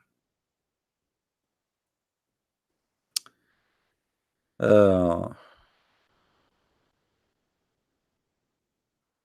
we always here we expose Islam, and but in the same time, there's many topics to share. It's important for the community and for people.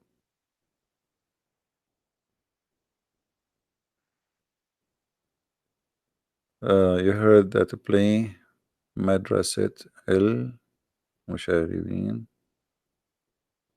Yeah, I know this scene. What about it?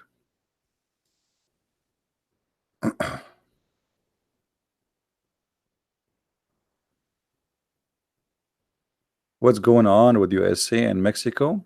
This is politics. There's nothing really important. You see, uh, you know, people, they see the appearance of a problems, but they don't see really the problem.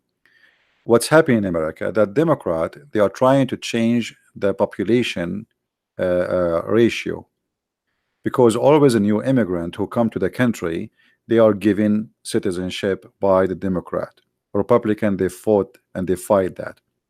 So the more immigrant they come, the more population who vote for Democrat are there. And this is why Democrats are fighting to keep the borders open, not because they love immigration. They are hypocrite liars. It's a dirty garbage game. So people, they come from South America and they are poor. They want to work. I don't blame them. If you have a system which is broken, people can get in from the border. And not only that, in this country, if you are an immigrant, you can put your children for school for free, health insurance for free, just sign asylum, and even your apartment for free. Which mean American don't get that. Me as an American, if I don't work, I will go homeless. But if I am coming as an asylum, the government have to give me at least for 2 years housing, free food, free health insurance. If I have children, they go to school for free. So Democrat, they want to have open borders in order to change the geographic population, which is going to vote for Democrat as usual, and that will make them win always. The Republican, they are thinking about protecting the country. In the same time, they don't want to change the demographic population. It's a dirty game. Will you debate Sheikh in June?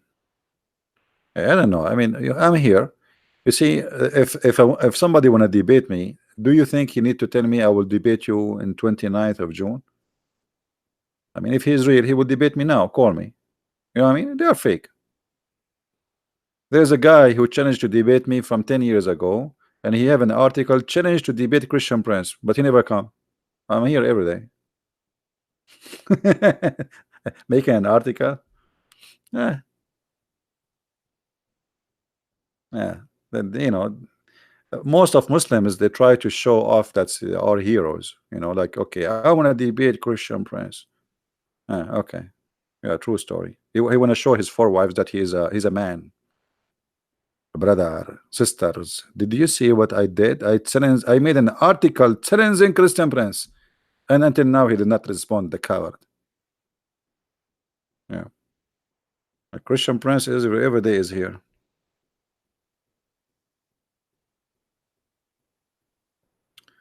Sakar City. There's nothing it's called Sakar City. What's Sakar City? This city actually it was Las Vegas in its time. The city of Mecca, it was literally Las Vegas, where people they used to go naked, have sex, enjoy their time, 360 gods, and everybody having fun. After Islam, Mecca became an evil city.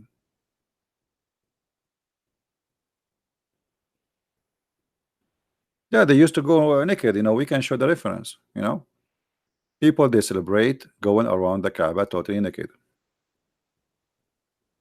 We are not making things up. You know.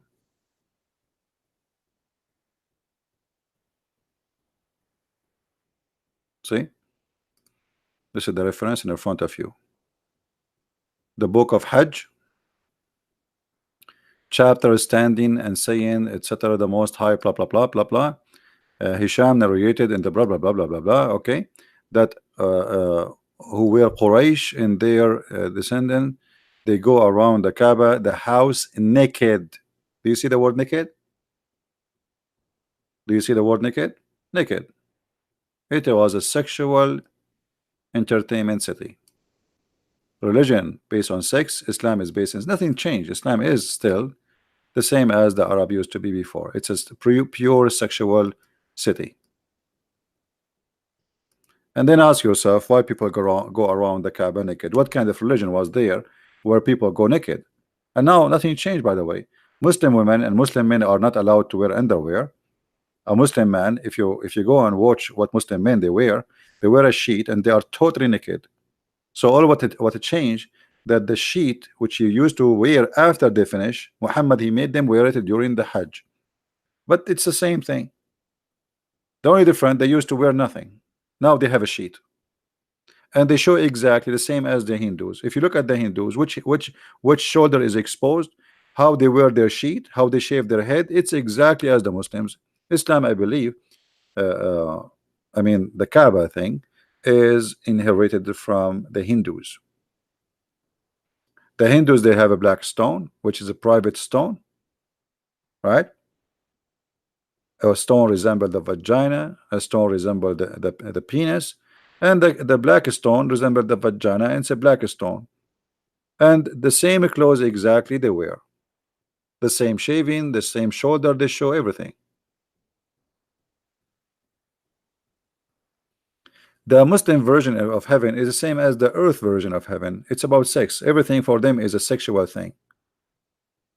Islam is a pure sexual cult. You see, if you believe in Allah and you go to heaven, what you do? The second you enter heaven, you are getting naked, ready for sex. There's women you never met. They are waiting for you, and they have a victory sign with their legs. You don't even know who are those women, and right away they will start singing for you, and they will jump on you. There's a sheikh who explained what will happen to you when you enter the door if you're in your house in the heaven. How they will jump on you. I wish if I played for you. It's a porn. Literally, he starts saying what they will do to you, step by step. One is sucking your, and the other one is sucking your, and the other one is sucking your. You know what you're I'm talking about. And he is speaking about that live on TV. Hey brother, hey brother, the fun you are waiting for, you will not believe it, brother. The second you enter your room, brother, one she will be sucking your, and the one you will be sucking, even your nipples will be sucking it. I mean, you will be sucked by mosquitoes. And this is live on TV. Actually, you know what? Let me find the video. Even I will not play it, but maybe.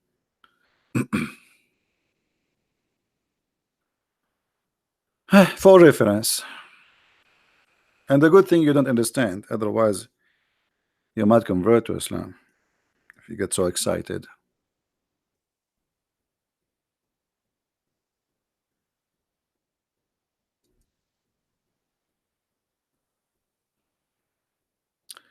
All those videos are description of the hur. Look at this picture here. Look. The title is "You Will Not Believe the Description of the Hur," and they have a woman wearing a clothes which is see-through. Look, this is the hur, brother. Do you see your hur future? The hur. You see her? Okay.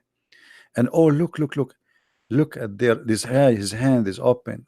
A brother, the hur, a brother. Look at this guy. Look at this guy.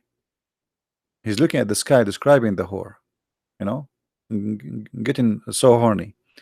This guy, he got killed, and he is waiting for the whore. All those videos speaking about the whore. Look at the whore, brother. The whore, brother. The whore, brother. Look at this. This one, she have a wing. She have wings, and she is so blonde.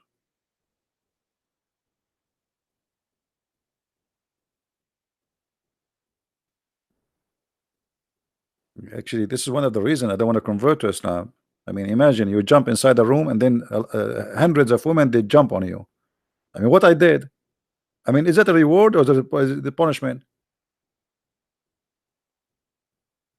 And what we would do now? There's like a ticket there, like one by one. They start with me, all of them in the same time, and all of them they sing for you the same song. Get my book, Sex and Allah, and you will see what I'm talking about. This was I made a book. It's called Sex and Allah. It's 2 volume. The whole topic is about Islam and sex, and I make it really. Let us say, otherwise the topic will be so big. So I make it summarizing the most important points about the cult of Islam when it's come to sex. Look at this guy. Look at his face, man. Look at his face describing the whore for us. Do you see how much he is excited? Guys, do you see what other you don't see? Do you see? Do you see?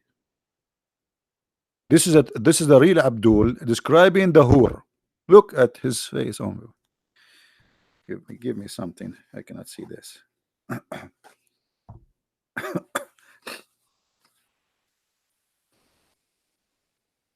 Look at his face. Look at this. Look at the other guy.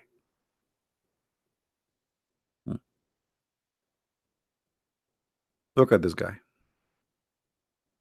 All those guys, they want to tell you about the whore.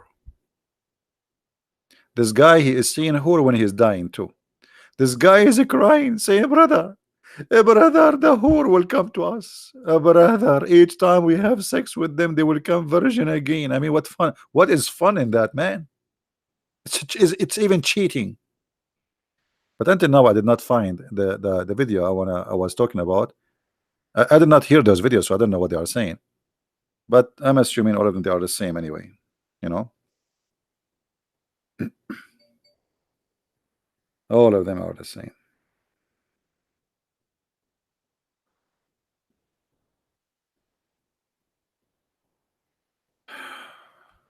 Where is the video? Until now, I did not see the video.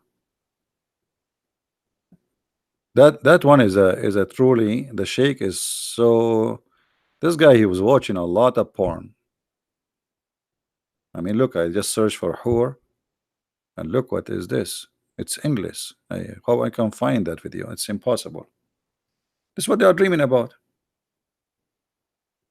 Look, guys, look at the title. You will not believe what the whore she will sing to her husband in heaven, and you will cry for the most beauty she have. Yeah, the whore, they will sing for you a song. All the whore in the heaven, they have one sing to sing for you forever, for eternity.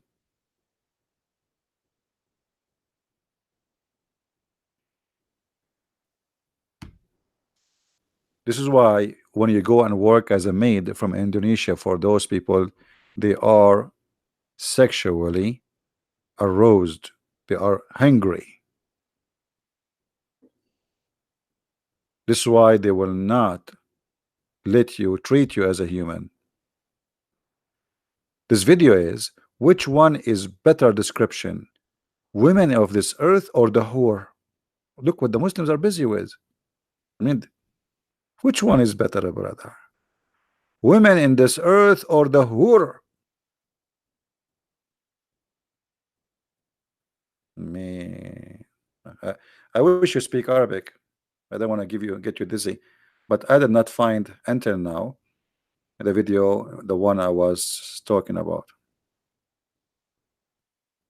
Yeah, it's endless. I found it. I found it. I found it. Who here speak Arabic? Who here speak Arabic? Because this is only for those who speak Arabic. Who speak Arabic? Anyone? This is the video. It's a pure porn. This is a sheikh speaking in the TV, speaking about how they will suck you. This is what I remember. You know what? Let me hear some of it. Hold on. That's how I can hear some of it without playing it, because I don't want just to be sure that this is the one. But I think this is the one from the image. And give me a second. Yes, it is the one. It is the one. Just he said one word. I remember. That's it. It is the one. Yeah, and this is the link for those who want. But it's in Arabic anyway. Like only those who speak Arabic, they can understand.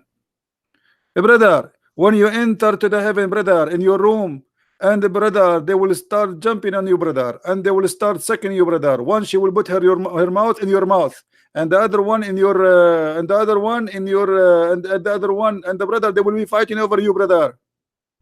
This is the link. You speak Arabic? Be sure there's no kids around. Yeah. All of those is about whore.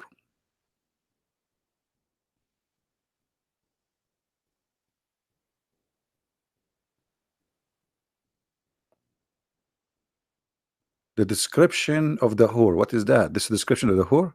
A woman, she is wearing a dress showing her leg.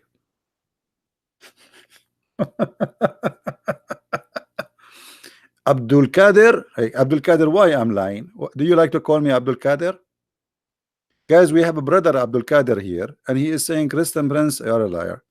Well, Abdul Kader, do you like to call me live on air? What do you say, Mr. Abdul Kader, brother?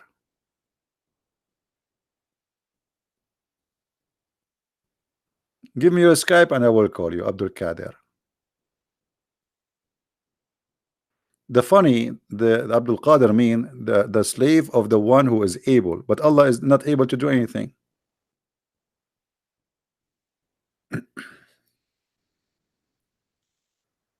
Do I dare to debate you in 2029?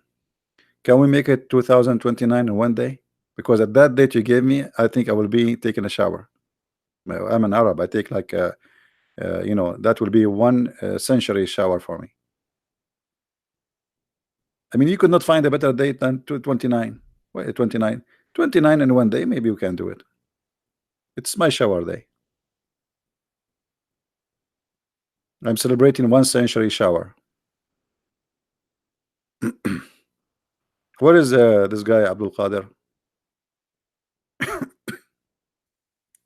I think Abdul Qadir, he stopped by the second he heard about the whore. Otherwise, he wasn't interested in our title. But his ears start pinking him. They get it. They get pinky. Oh, sorry, not pinky. Kinky. They start getting kinky the second he heard the word whore. They can feel it, man. They can feel it right away. Those whore are different. They are unique whore. So he was walking by. The title is not important, but then he heard whore. What? Whore? Did you say whore? No, I did not say whore. I said whore. So because of the word, he got by and he stopped here.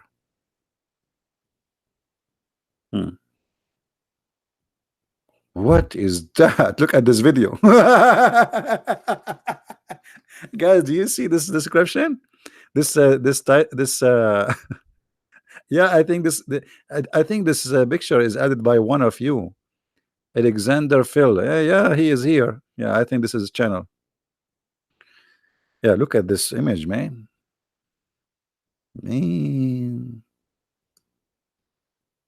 So you are like, you will be sitting there and all those women waiting in front of you. Unbelievable. I cannot wait.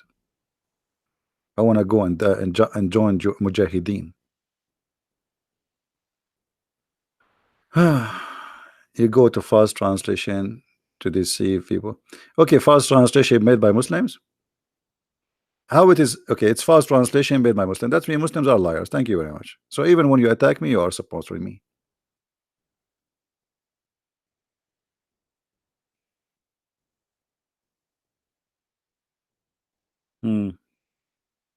Muslims, they have false translation.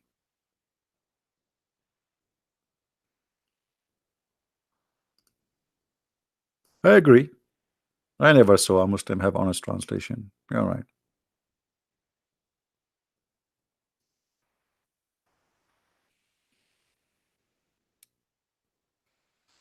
No, I think this guy maybe is just joking. I think Abdul Qadir is a female, not a male. Most of the Muslim women who come to the chat, they use a male name. They text me in Skype and it's end to be a female.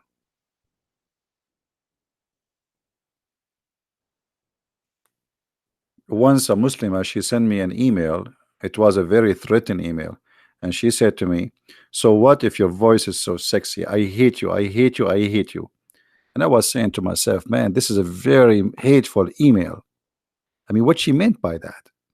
I could not sleep for 2 days after that. She want to kill me. She want to kidnap me. What does that mean? Until now, I'm thinking about it.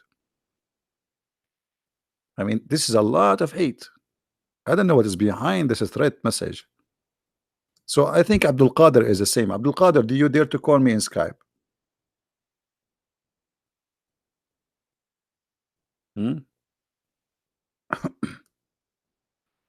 What do you think, Abdul Qadir? Abdul Qadir, call me in Skype. If you want the debate, I will give you my book, Sex and Allah, for free.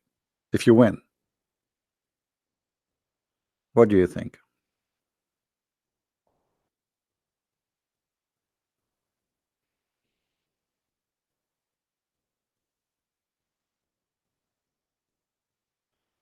You call it sexual tension?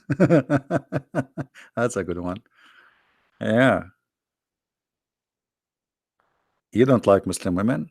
Oh, Muslim women are women like everybody, but for me, why I would be interested in a Muslim woman? You see, it's very wrong to have relationship and to marry from a woman she don't believe in what you believe. That is the end of your faith, because you destroy your family, you destroy your value, and you compromise the Bible, because the Bible says that light and darkness cannot live under one roof. All right. The only way for a man who is a Christian to have a wife she is not a Christian, if he converted to Christianity after he married from that woman. But a man who is a Christian already, he should not, or a woman who is a Christian already, should not ever marry from someone who is not a Christian.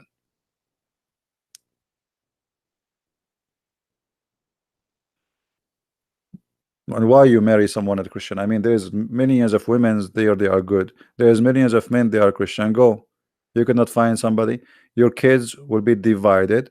You teach him that Jesus is God. He says Jesus is no one.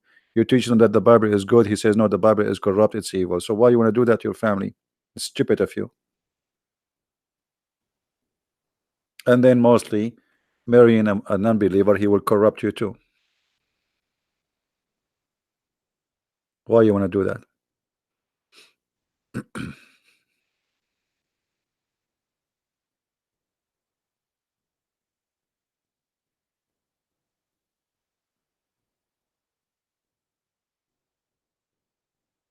And additional to that, if you marry a Muslim man, he might be not be able to have sexual intercourse like he's a prophet, and then he have to pray to Allah, and he have to wait until Allah he send him a dish of shish kebab, and then he eat it, and then he get the power of 40 men. But what of Allah? He did not. He's out of dishes. Have you ever heard of a prophet? His God, he fixes a private part by sending him a dish. Are you there, Abdul Qadir? Am I lying? Even the power of Allah come in dishes. Even not only that, Muhammad he said that the angel Jibril came down and he installed a dish of faith and dish of wisdom. So look, we have sexual ability in dish, we have faith in dish, we have wisdom in dish. Even wisdom come in dishes. By the way, this is why I'm wise. Every day before I open my broadcast, I eat one of the dish of Allah. I have a lot of them.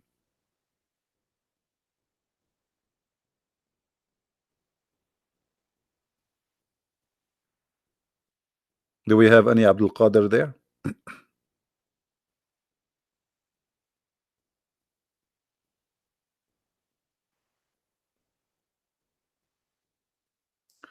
Muhammad said after 40 days semen gets into womb.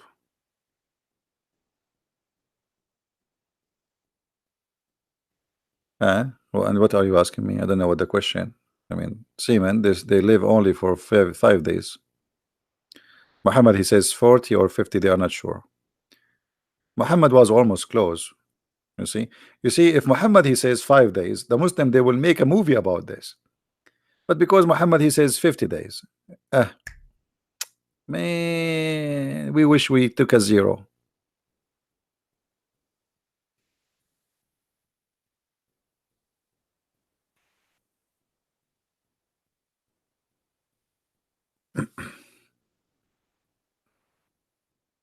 Yeah, always I ask Muslims, you are right. Always I ask Muslims when they call me, what you ate today? Because Muslims they answer you based on the food.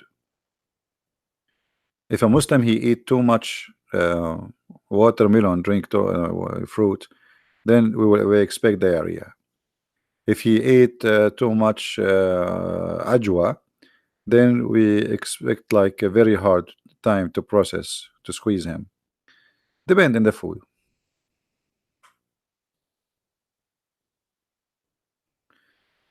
Angela, you want to meet me one day? Why one day? I mean, what kind of meeting this meeting? One day? Why we don't make it 2 day?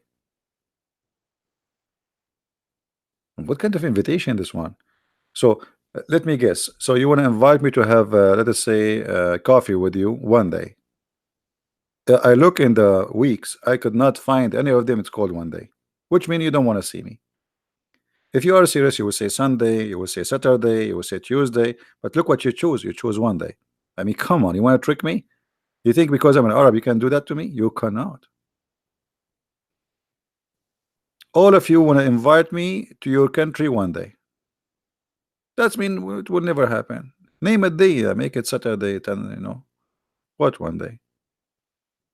Isn't it enough we have one Allah? One Allah, we cannot see him. One day we will not see him too.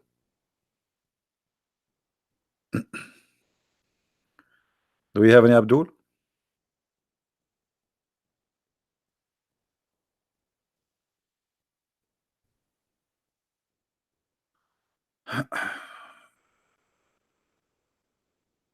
Hey Kevin, how are you? Is that you? Because the only one who mentioned the name of Kenny is you, is Kenny.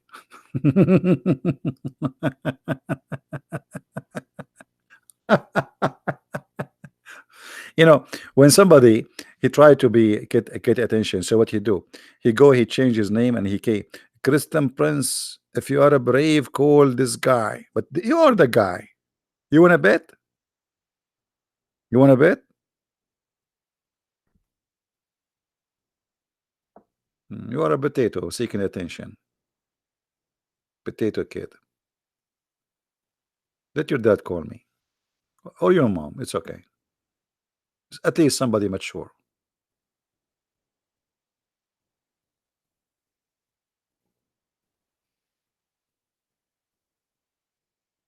Andrew, where are you going, Andrew? Andrew, you think join our chat is the same as leaving? My friend, my chat is the same as Islam. You get in, you are welcome. You leave, we send you to ISIS. You cannot leave. My chat is the same as Islam. One way. That is why we grow. This is the only way to grow. You get in, you cannot get out.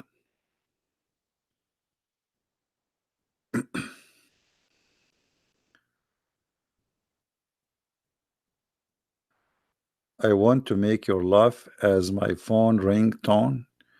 I think Hakuna, you hate your mother-in-law, don't you? And I think you will put that ringtone for the number of your mother-in-law. Do we have any Muslim?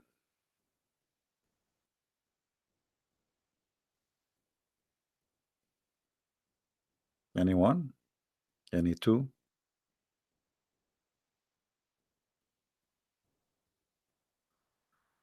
Raja. How are you, Raja? I am your fan since 3 weeks ago. And let us share the comments here so people can see. And where is the comment? It jumped. Where Raja is gone? We can't find Raja. Hold on. 3 weeks ago, I watched your videos. Thank for all you have done, and I am proud to call you as a prince of a Christian. My friend, I am the only thing make me a prince because I am a child of the King of Kings. Humbly, I am no one, but thank you anyway. All right. There's a movie, by the way. It's an old movie. My name is no one. Watch it. It's a comedy.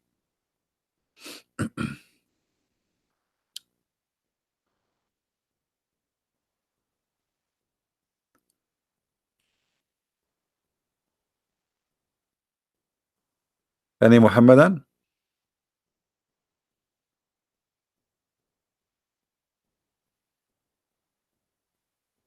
Thank you, guys. Thank you.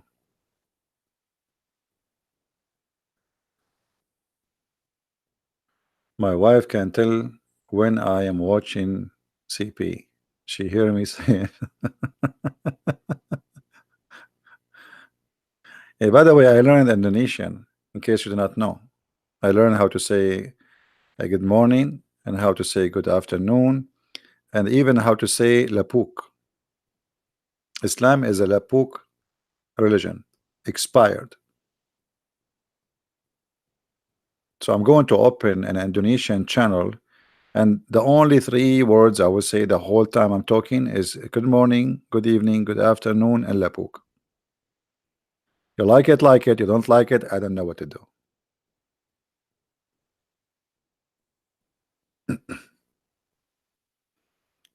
Lapuk, see, here we go. Let me teach you Indonesian now. This is the benefit of learning. Lapuk mean expired. Yesterday, somebody says to me, "You are a single expired," and I think he was saying I'm like Allah because Allah is single and he's expired.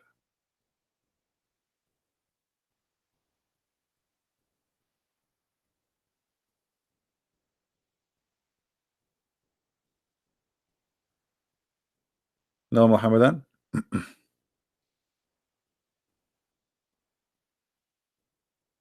Yeah, Bojang Lapuk, Bojang Lapuk, single expire. I know what does that mean. Seriously, I mean, what? How how single can be expired? What does that mean?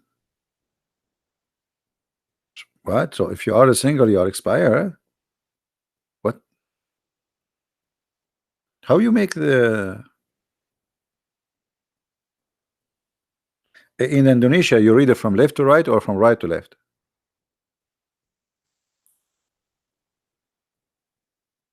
You read same as English or same as Arabic?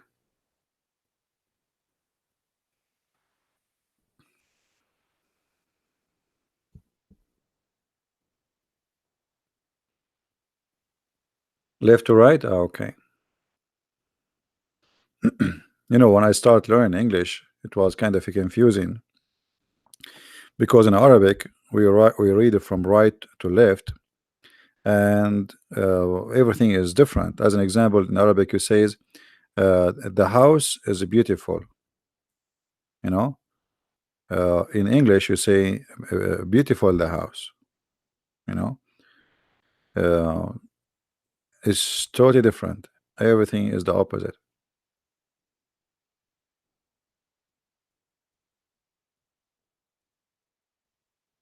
Do we have any Muslim here want to say anything?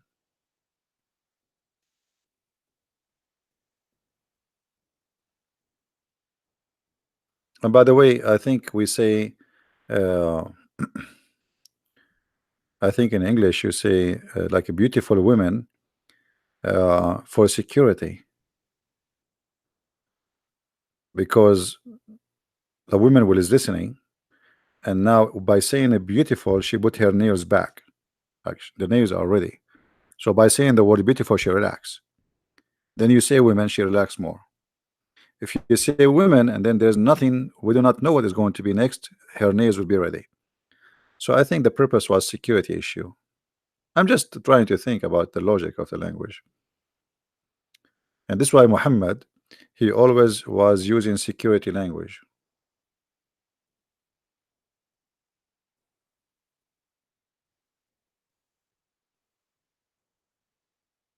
Where is the Muslims today?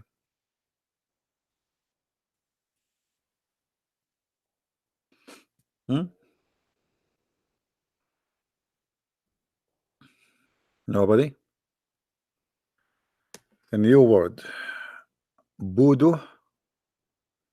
Voodoo. Voodoo, which means stupid. Voodoo. I will need this one. Voodoo. What do you mean voodoo is stupid? Voodoo is close to Buddha. How that can be? What? Are you serious? How voodoo can be stupid? What? Man. Voodoo? And now I know where doo-doo is coming from. Like when a child he do doo-doo, like he's doing you say to him doo-doo, doo-doo. It's coming from voodoo. This is stupid. Okay. Voodoo. There's a there's an English song. It's called Voodoo Me, Voodoo. Like what? Voodoo me, Voodoo. Voodoo, voodoo. Uh, So we can change this word in the Quran. You remember this the chapter where it's speaking about supposedly the father of Abraham. So Abraham, he said to his father Azar. So we should take Azar and we say voodoo, because Azar mean foolish. No, not voodoo. Say Jason, he have a heavy ears. Jason, change your headset, man. I just bought a headset from Amazon for $10. $10, brother. And I'm going to return them because there's no sound is coming and nothing is working.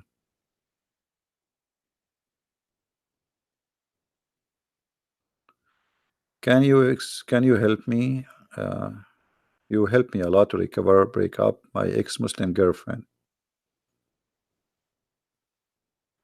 Why you have a Muslim girlfriend? First of all, we as a Christian, we should not have girlfriend and boyfriend. That is not really, unless it's a friend thing. I mean, but it's a girlfriend, the way like people live together, sleep together. That's absolutely false.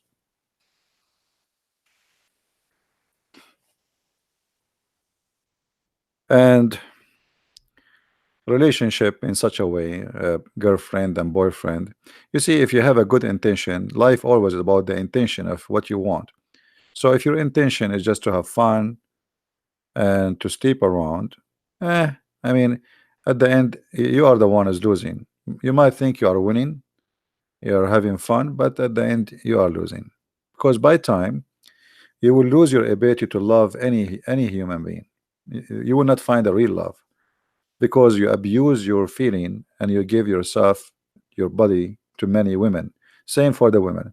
When the woman, she sleep with many men, then in her memory she have many men already. So what love mean? It doesn't make any. He's just a new guy. There's like just one more. So being truthful with one person, it have a reason. It's always, for for your best, for your healthy life, even your physical health, because there is there's sexual diseases. Those relationships bring a lot of problems. Being with one person, uh, being decent, truthful, and loving, that is the most healthy life you can have. But a person who sleep around, today I have a girlfriend, tomorrow I have a new girlfriend, and in the future, if you try to find someone you want to marry her, she will be just a new girlfriend. You will not really see a wife in her, because you have many women before, and she have many men before. So what kind of life this life is?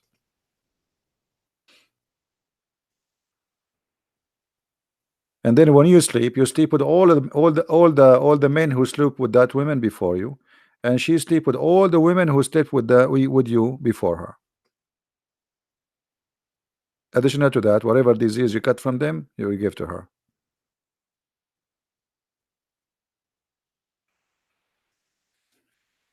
You see, there's birds. When their female die, they don't go to another female. They stay even until they die. Birds, they do that. Animals.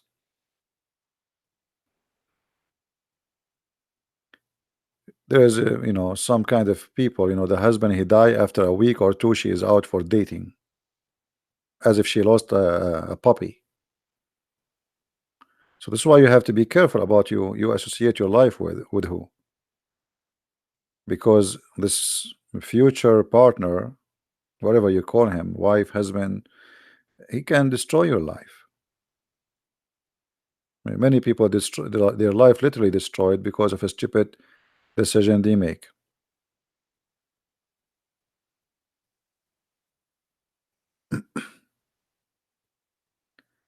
Like be gone. What be gone? I don't know what do you mean, my friend.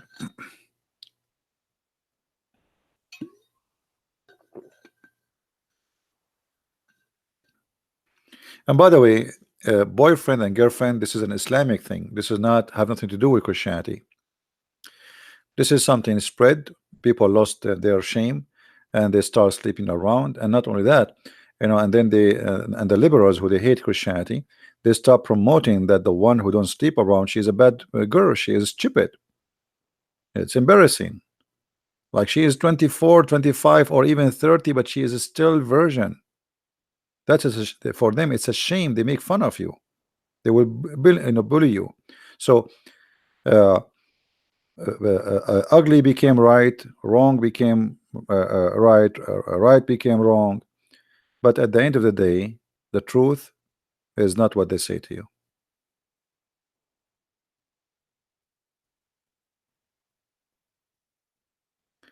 More in Tawheed. I don't know what you mean, my friend. In Africa, Tawheed or Tawheed?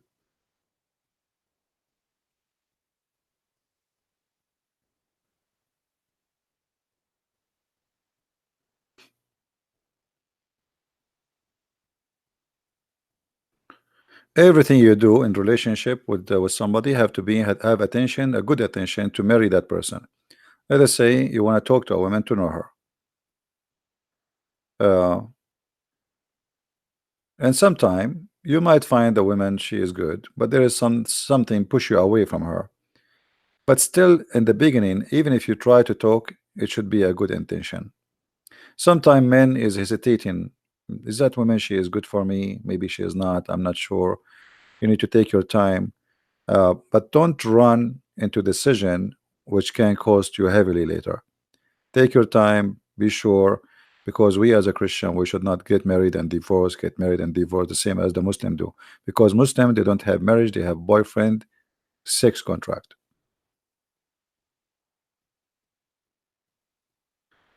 Well, the Indonesian book, when it's ready, your friend, you will know. I don't know. People are working it.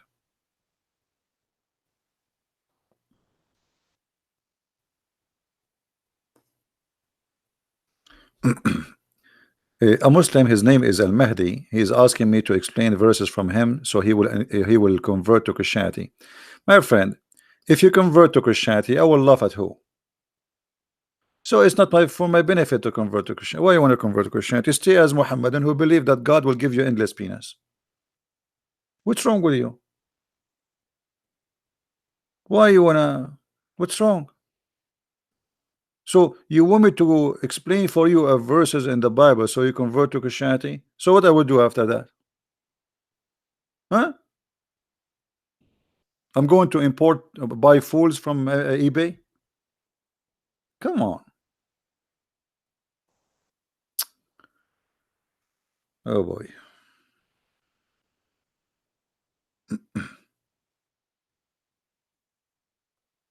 And why you don't like that chapter in the Bible, my friend? Isn't it your prophet you believe in the same? Man baddala dinahu faqtuluhu, the one who changed the religion, kill him. I mean, look at the hypocrisy of the stupid Abdul. Isn't it your prophet, he says, the one who changed his religion, kill him? Let me get you busted.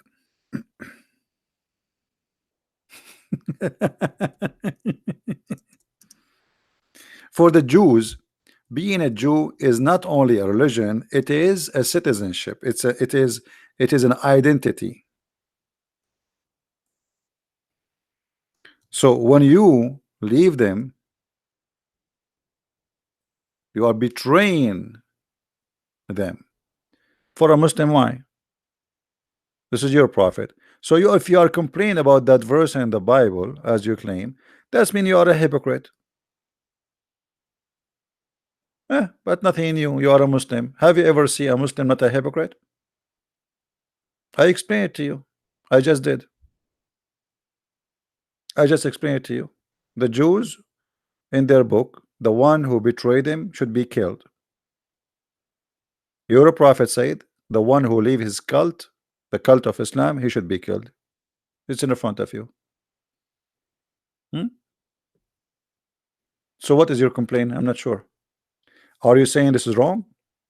Are you saying that the one who leave his religion and the one who says kill him, he is a filthy man? Say it. Say it. Be a man. Oh, there's no screen. Sorry. No screen. Hold on. Here we go. Say it, Abdul. Exactly what it says in that verse in the Bible. You don't like it. It says in front of you. The Jews, they say the one who betray us, the one from you who leave us, who join and worship other God, kill him. So what's your complaint? Your prophet said the same. Are you man enough to say the one who says that? The Bible difference, the basic difference in the Bible, Quran, the Bible says to slaughter mother and father if they ask to worship other. Whoever killed you, let me show you how stupid what you just said. The Quran say that Muhammad says whoever changed his religion, kill him, even if it's a child. Whoever, women, men, child, whoever changed religion, kill him. It's in front of you. I mean, you are just a stupid kid. You don't know what are you talking about. Guys, does it say who is ever? Does it say whoever change? Potato. Potato. Too much hummus. Too much hummus. Diarrhea. Yuck. Whoever change his religion, kill him. Man, women, child, whoever. Read it. Do you see it? I just answer within screen. And why you don't call me Mahdi? Why you don't call me? Do you like to call me? Aren't you the guy from Nigeria? So we can laugh. Call me so we can laugh. I want you to say that the one who say that is an evil person. Your prophet says whoever. And not only that, I can show you your prophet ordering to kill women and children. And not only that, I can show it to you from the Quran. And not only that, I will spank you until your bum become red as never before. Do you dare to call me? I think now you have a real reason to call me, because I just said to you I will spank you. And you know how exciting that for you. I know who you are. You like spanking. So be honest. Do you want to call me so you can get your daily spank? Mahdi? Hello? Don't you want to have your daily spank? I have a lot of spanking for you. You know, one of the things Muhammad, he said that if somebody is a gay, spank him as a penalty. I mean, if the guy, if you spank him, he's a gay, he will love it. Me. Call me, Mahdi, call me, and we will talk about the verse in the Bible, and I will show you what is equal from the Quran. Do you dare? But you are a bit. You know what? Let me block you. Let me block you for one purpose: to force you to call me. Get lost. If you are man enough, call me. I have no time for kids. I'm not going to waste my time.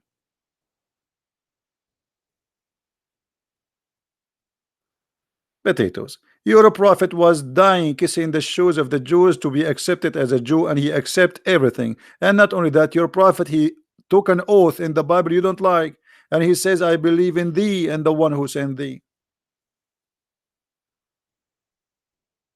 So your prophet do not know what is written in this book?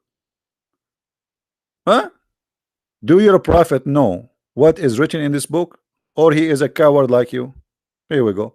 This is your prophet saying to the Jews, Allah Messenger said, he said, and he said to bring the Torah. Bring what? The Torah. Do you remember the book? The Torah. This is the book you are talking about. It was then brought.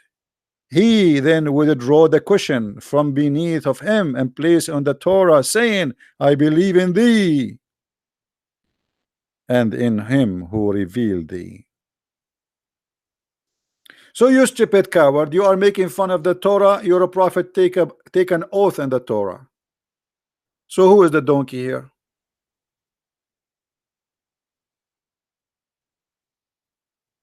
Sorry, who is the voodoo here? Boody boody boo, Scooby Scooby Doo. You see, when they say to you the Torah, the Torah, the Torah, okay, how the Torah is ugly, and your prophet swear by the Torah, and he treats with a lot of respect, and he say, I believe in thee and the one who sent thee.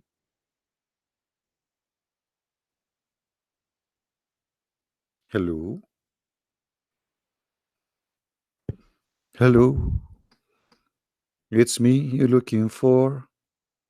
I made you look like a voodoo. Hey, I can block you again because you are a kid. You're a prophet, he swear by the Torah, as you see.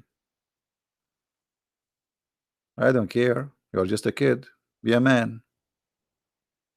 Change your name. You are a hypocrite and you are a coward. You say you don't accept what is written in the Torah, and your prophet, he accept everything in the Torah. So either you are a liar or your prophet was a hypocrite taking an oath in a book you don't like. Correct, guys? This is one of the signs of the hypocrisy of the Muslims today. Their prophet, he took an oath. He said, I believe in thee and the one who sent thee. And not only that, he put the Torah in the cushion, which means he treated with respect, and he put his hand on it, swearing by it. If you give me the Quran, I will never swear by the Quran. This is the book of the devil. So if Muhammad is a true prophet and the Torah is a corrupt book, there is no way a true prophet he will swear in a corrupt book unless he himself is a hypocrite, liar, and a false prophet. Correct, guys? Can Fadi Harun call me? No, he cannot.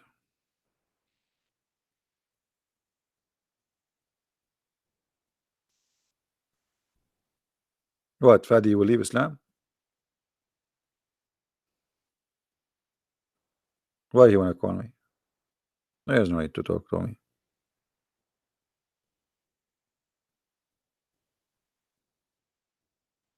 Even if you decide to leave Islam, I don't want you to call me. It was referring to page according to a scholar in Islam. Guys, Guys, look at what Qasim he said. It was referring to a page according to a scholar. You and the scholar are a bunch of liars. Read with me carefully. Bring the Torah. He didn't say bring the page. Then it was a place in the front of him. The Torah, not the page. And then he said, he did not even open the book as you see here. Bring the Torah. And then he said, I believe in thee and the one who sent thee. Liars. He swear by a page. Have you ever heard of somebody swear by a page? I mean, look at the deception of this cult. A brother Christian. There is a person is named Christian Prince, and he said that the prophet is swear by the Torah. In fact, he was swearing by one word, which was in. Only that word in. Between two brackets, brother. He was not swearing by the Torah, he was swearing by the word in. Between two brackets. Brother, so that the whole book, it's only in. He was swearing only by in. Brother, yes, by in only. I mean, look at the madness, man. He was swearing by the page. By the page. By the page, you say, I believe in thee. Good try, good try. What about the Quran? Saying musaddiqan lima ma'ahum. Stupidity is amazing. I hate stupidity. I hate stupidity. Stupidity is the disease of this world today. Read carefully, Abdul. Abdul, yeah, Abdul. Which translation you like, Abdul? Let us give you kinky translation. All Muslim translation are kinky anyway. And when where there come to them, the Jews, a book, this Quran, from Allah, confirming what is with them. What is what? With them. So your scholar told you, he swear by the page, brother. By the page, brother. Only by that page, brother. Brother, I heard he was swearing by the number of that page, not the page. The page of that, the number of that page was number 12, brother. He was swearing by number 12. Low IQ. Hello, little tiny. You have the you people. You have an IQ of a chicken, and you think when you say bok, bok, bok, bok, bok, bok, bok, bok, bok, bok, you convince us. Just make a loud sound, right?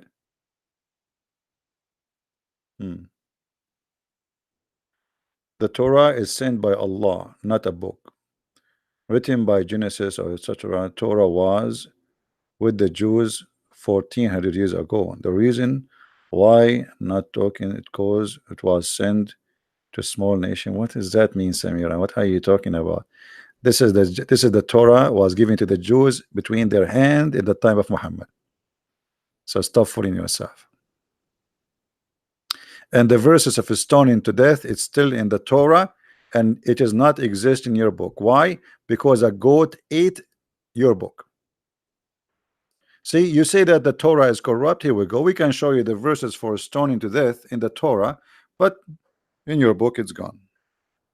What happened? A goat ate your Quran. Who said that? Aisha. Who was the witness? Aisha. Who else? The goat. So in our book, everything is still there. In your book, you have nothing there. Torah is not corrupt, it's lost. That is me even more stupid. What kind of God? He write the book by his hand, yet it's lost. Can you call Allah to look for somewhere, maybe behind the couch? Guys, it's lost. It's lost. I mean, what you can say? Nobody have it. The Jews are spread around the earth, and they lost the Torah, brother. They lost the Torah.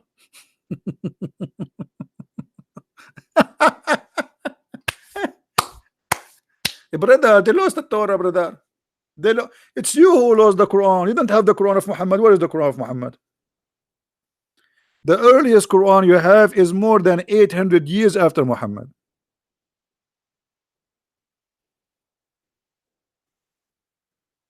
Where is the Quran?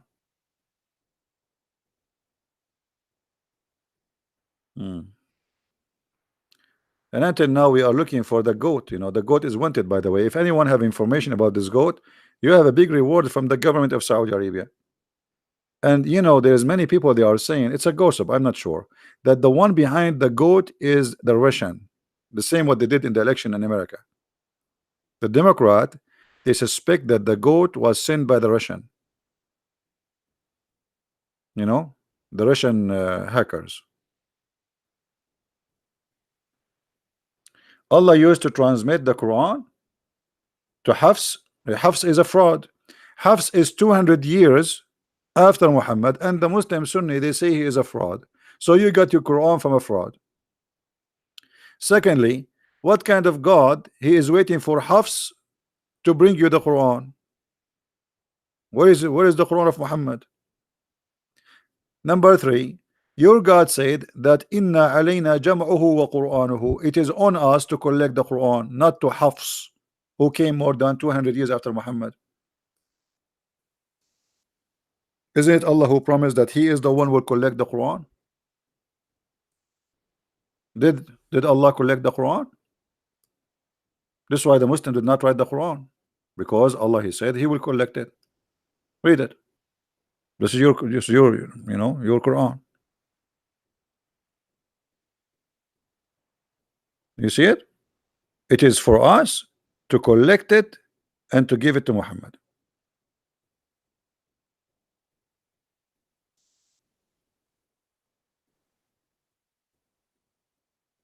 But you don't have the Quran of Allah, and Allah did not collect the Quran. Allah, he made a false promise. Hafs was born 75 years after the death of Muhammad. That's a lie. Hafs was more than 200 years after Muhammad. Additional to that, Hafs is a fraud. Just type right now in Arabic, in Google, Prophet Google, huh? Hafs was a fraud. And you will see all the reference coming from Islamic website. Hafs hadith is rejected, not even da'if. It's rejected, totally rejected, because he is a fraud. The Muslim, they say Hafs is a thief and he is a fraud, and he used to steal books and he claim it, which means he take a book from you and then he write and he claimed that it is his book. Do you want me to show you that?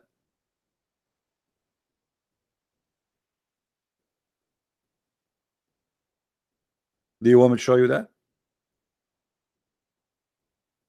And Hafs, he took the Quran from his stepfather. Who is a stepfather? Asim. Asim was a fraud too. Do you want me to show you the reference? Okay, Samira, what about you give me the reference that Hafs was born 75 years after Muhammad? What do you think, guys? Let us see that, so we can laugh together. You said 70 or 75? Okay, show me 75. Show us the 75.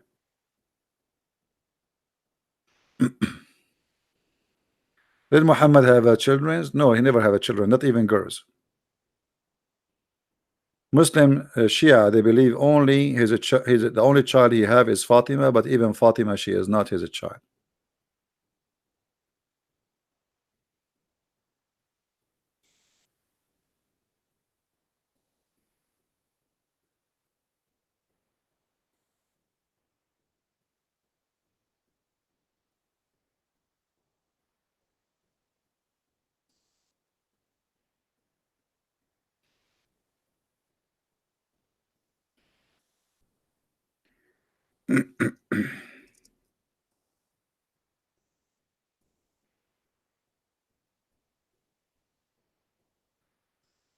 If we go right now and we do a little search in private Google,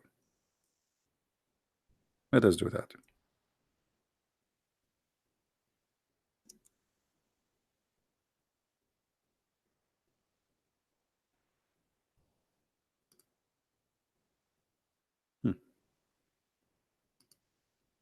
This is the website of Ahl al-Hadith, very much Sunni website. This is what? Sunni website, not Shia. Are you there, Samira? Are you there? This is Sunni website, Multaqa Ahl al-Hadith. Title: Hafs Al-Qari matrukul hadith. The hadith of Hafs is totally rejected. Why? They explain to you why. You know what? Let us click at translation, Google translation, peace upon him, and see what the translation will be. Translate to Arabic. What Arabic? I want this is Arabic. Option translate to English. Arabic to English. Where is English? English. Here we go. Read with me, Saudi Samira.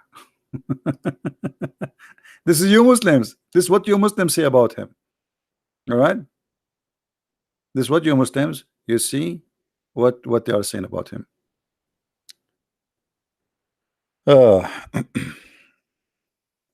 For sure, translation of Google is not good, but you know, he fabricate hadith, he lie about hadith, in the authority of Ibn etc. Blah blah blah blah. He said from his father. Okay. I mean, the translation is really horrible. Let us see. Al-Bukhari said about Hafs, leave him. Al-Bukhari, what Al-Bukhari? Al-Bukhari said about Hafs, leave him. What does that mean? Matruk, which means rejected, garbage. Al-Bukhari said that about Hafs. Because he's a liar. Even you Muslims are weird. You reject his hadith and you accept his Quran. Continue. Translation here is weird, man. He write his speech. He's a liar. He fabricate his speech. Al-Baghdadi, he says, do not write his speech, which means don't accept his words. Narrated from blah blah blah blah blah blah blah blah blah blah blah. It says it is weak to talk. Like his hadith is always weak. And actually, this is not correct translation. Again, it doesn't say even weak. And he said he should not write his hadith. I should not write his hadith. Why? Because he's a liar. And I said, what is the case of the letter? Okay, look at this, guys. And was taking people book and copies. Here they were saying he is a fraud. Hafsu ibn Sulaiman, he used to steal people books and he copy from them and he claim it to his own. So he will take a book from a Christian prince, he will borrow it, and then he will publish it under his name. Do you see it? This is the stupid Google translation.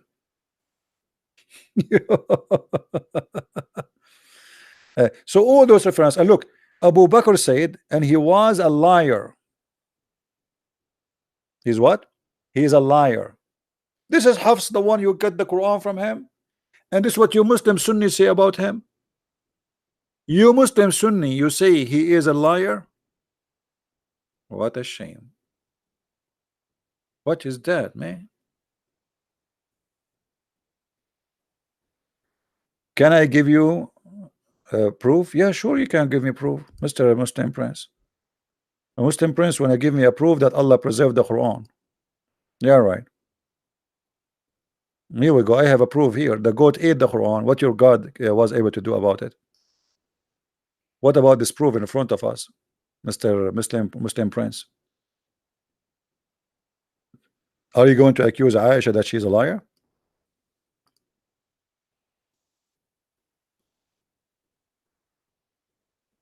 Is that Aisha saying that the goat ate the Quran?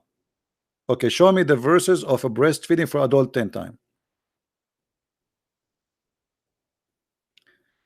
There are 31 Quran today, and one of them is Hafs. Each of them have different verses, and Hafs has 6 to. Okay, so what is that? That to prove that the Quran is not the same. Same time, even the Muslims in the interpretation, they explain that there's many verses are corrupt. In the top of the Shia, at the top of that, all the Shia agree that the Quran today is not the Quran of Muhammad.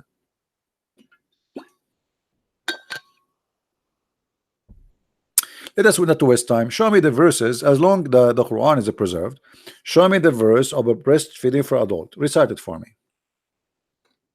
Where is the verse for breastfeeding for adult? 10 times. And why you Muslim don't practice it?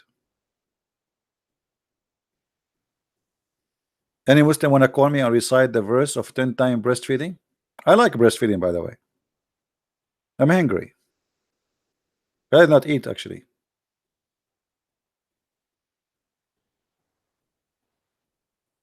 And by the way, I don't talk much about the Quran corrupt, because how you can corrupt the corrupt? There's nothing is called. This is a corrupt, stupid cult. So how you want to corrupt the corrupt? How you can do that?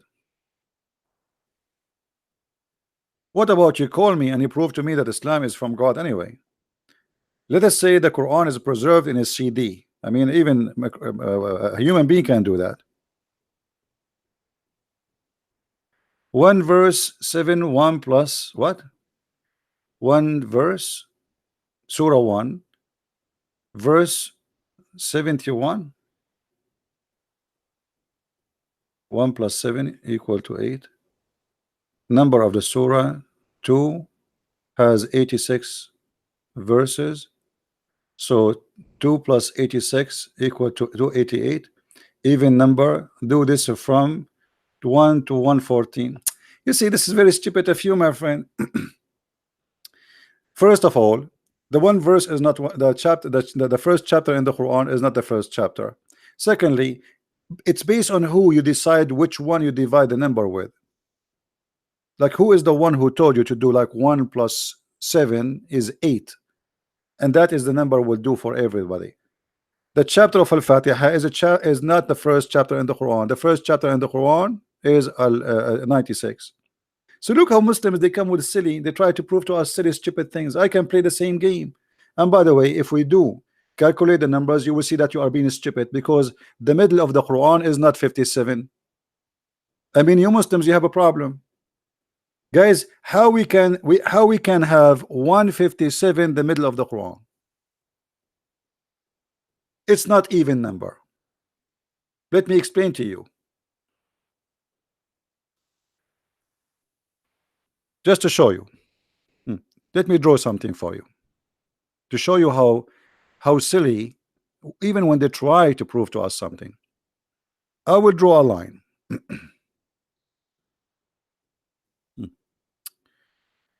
Okay.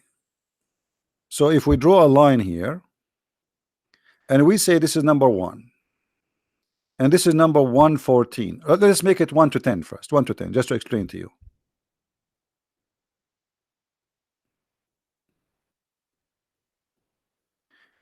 And here we have number 5. 5 is not the middle. 5 itself is not the middle. Why? Because the number next to it is 5 too. To make it simple for you, if we start counting from here, 1 2 3 4 5 6 7 8 9 10. However, in the other side we have the same numbers, so the middle is going to be between, not on 5. And we are talking about what? 114. 57 is the middle. That is impossible. Are you guys getting my point? To make it more simple, hold on, because some people maybe they are slow. If we have 10 cars, we have 10 cars. Let us make 10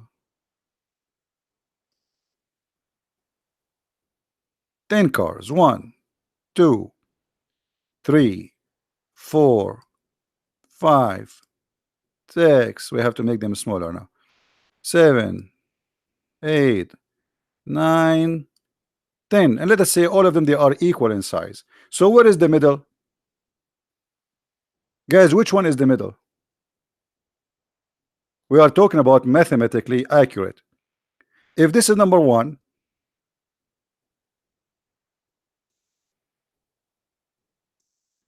this is 1. Hold on. This is 2. This is 3. This is 4. This is 5. So is 5 really the middle? It's not. Because now, based on this, we have 2 middle. The other one is 5 too. Let us go. This is 1. This is 2. This is 2. This is 3. Hold on. This is 3. This is 4. This is 5. So which middle is the middle?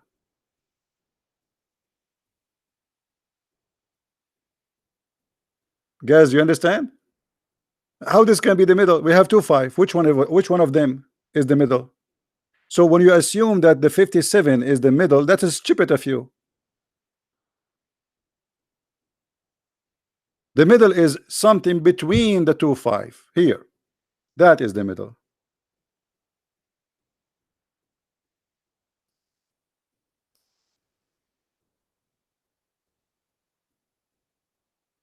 Here. That is the middle. This one is not the middle, and this one is not the middle.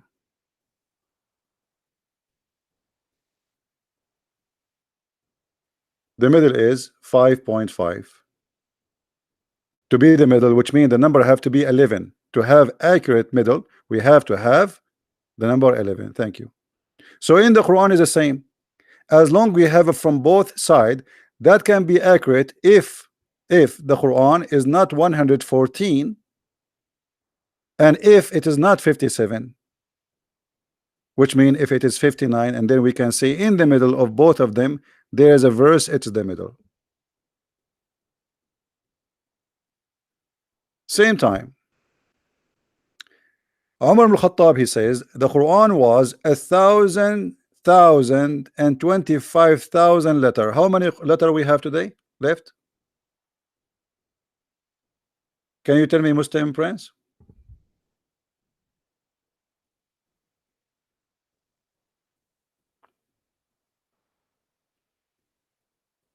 All those miracles, numbers, and the Quran is false. And by the way, did you add the chapter of a breastfeeding for adult which is missing, eaten by the goat, or you took it off? Who is the one who took that verse off? So are you saying to me the goat made them equal because the goat ate the verse? Correct, guys? Okay, if the goat did not eat this verse, are we going to have the same numbers working for you? The goat not only ate one verse, she ate verses. Read. So the one who made the miracle according to you is the goat. The goat ate perfect in the middle, maybe.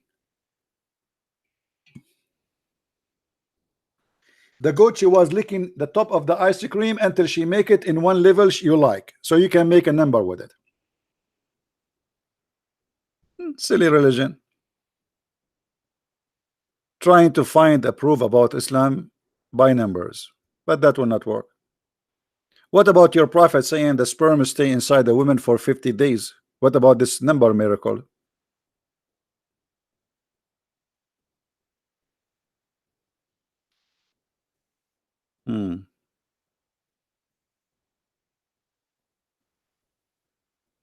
Odd numbers.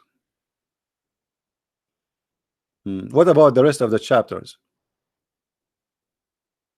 What about the rest of the chapters? Why 1 and 2 and 3? What about the rest of the chapters? What about them? Secondly, when you say, as I said, when you say chapter number 1, why you choose chapter number 1 as you have it today in the Quran, which is the Quran of Uthman, not the chapter number 1 which was given to Muhammad after he been squeezed, which is the chapter of Al-Alaq? Why did not choose that one? We just showed you this is not true. It's not 57. You are just a joker, my friend. The middle is not 57. This is not an even number. Same time, how you can say, okay, hold on. According, can you give us a link? Let me search for it. just for a laugh.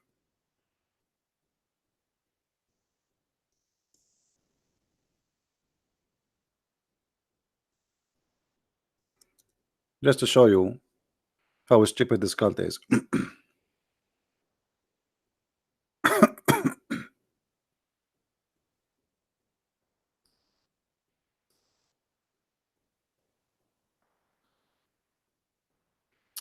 This is the miracle, right? Even and odd numbers. By the even and the odd.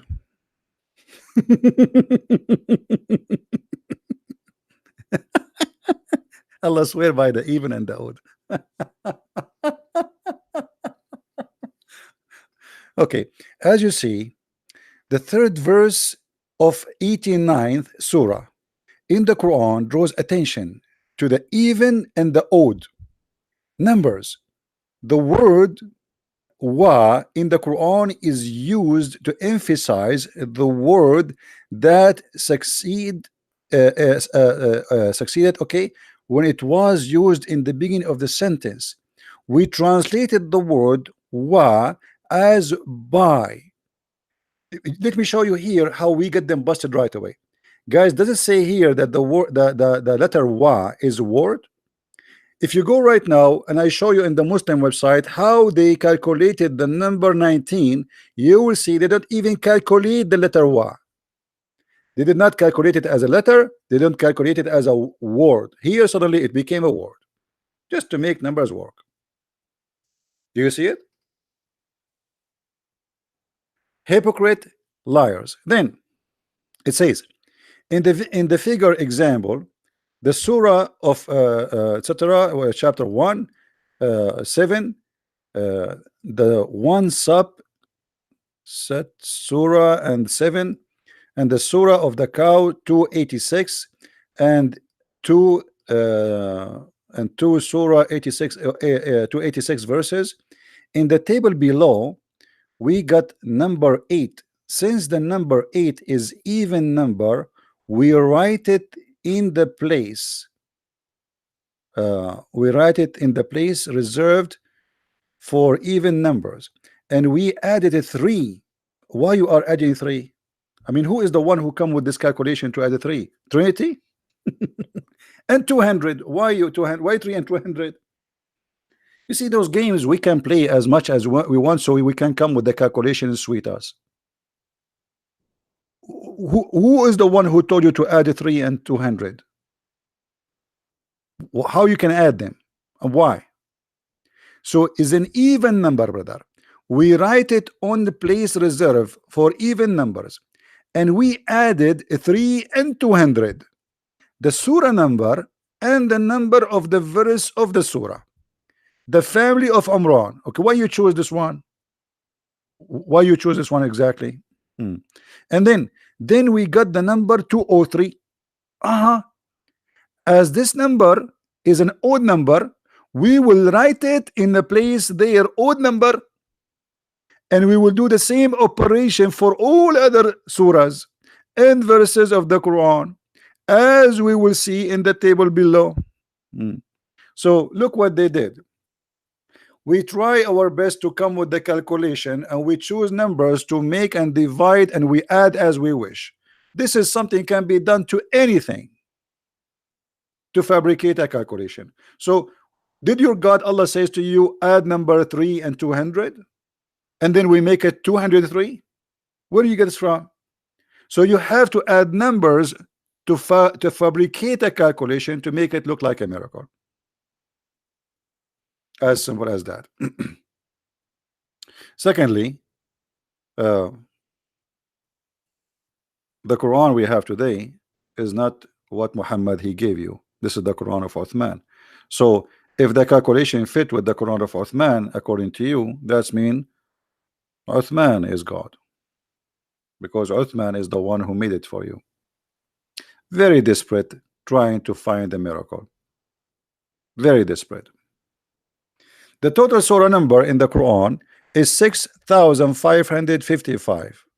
Okay, the total, guys, remember carefully, the total surah numbers of the Quran is 6,555. I want to go there. I hope they are counting the words. If there's a place for the words, where is the words? We can show the formality of having such a table containing 114 surahs and 6,236 verses as below. Okay. Does it say anywhere how many words?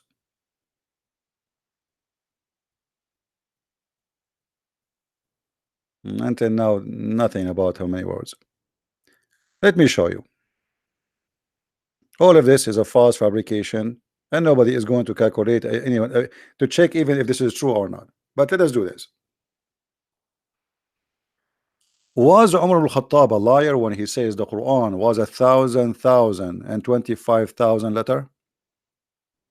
How many letters the Quran today? Because based on the numbers, we would change the whole numbers of the surahs. Same time as we showed you, the Quran have a lot of missing chapters which nobody can find, and the goat ate many of them. So if the numbers as you see here is a miracle, that's mean the one who did the miracle is the goat. Now let us go to Umar al-Khattab. How many words in the Quran? Searching Google. Guys, how many words? As for the numbers of the words in the Quran is 77,449. Why you don't use that for your calculation too, so we can laugh? All right. Now let us go and see what Umar al-Khattab he said.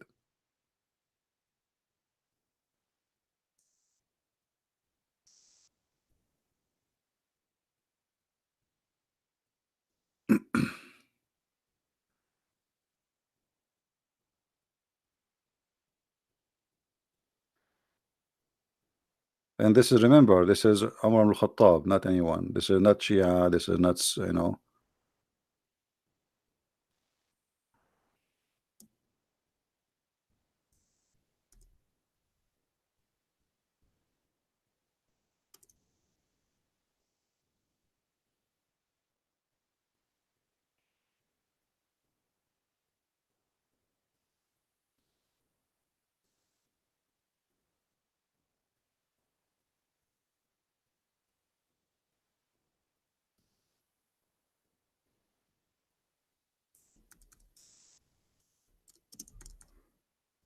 I will show you the reference and put it in the screen.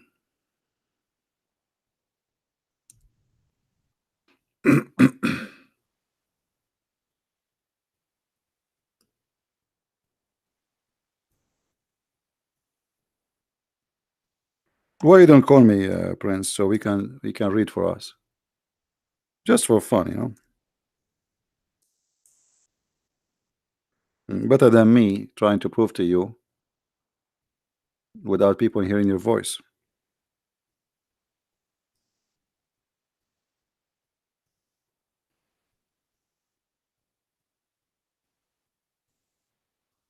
All right.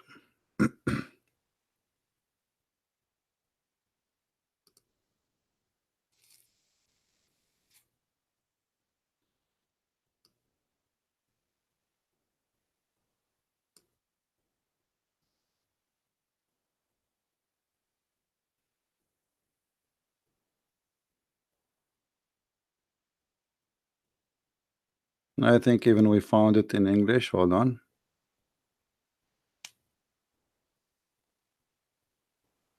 All right.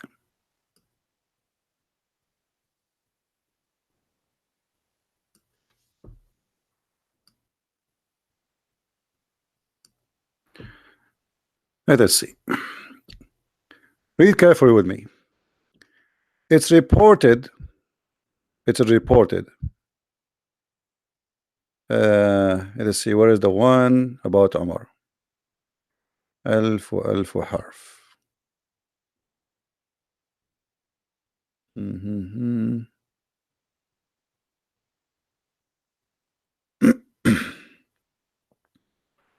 We chose this one supposedly to have English and Arabic. I hope. They have it there.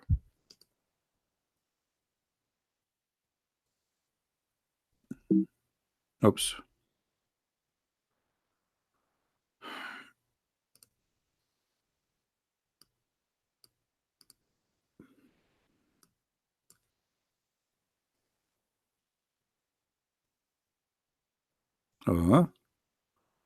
Each time we click here, it goes out.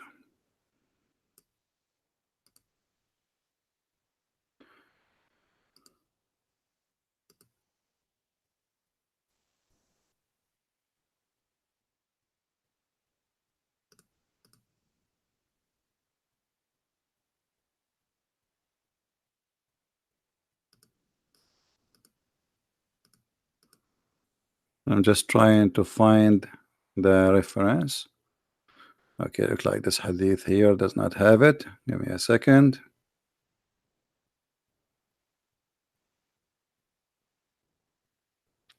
All right.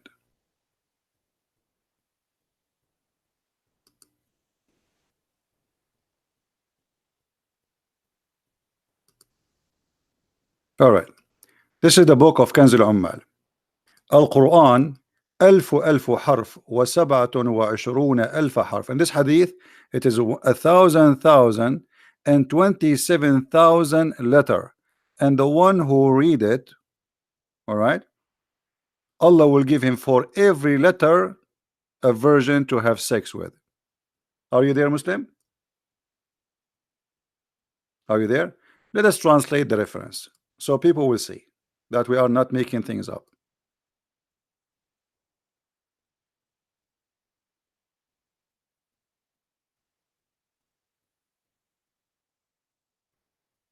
All right.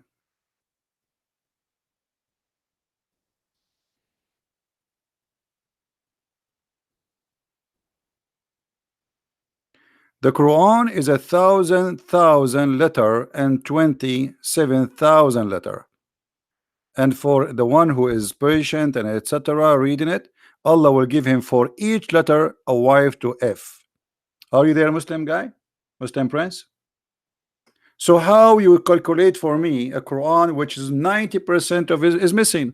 Because if we have 75,000 letter of the Quran today, but the Quran was more than 1,027,000 letter.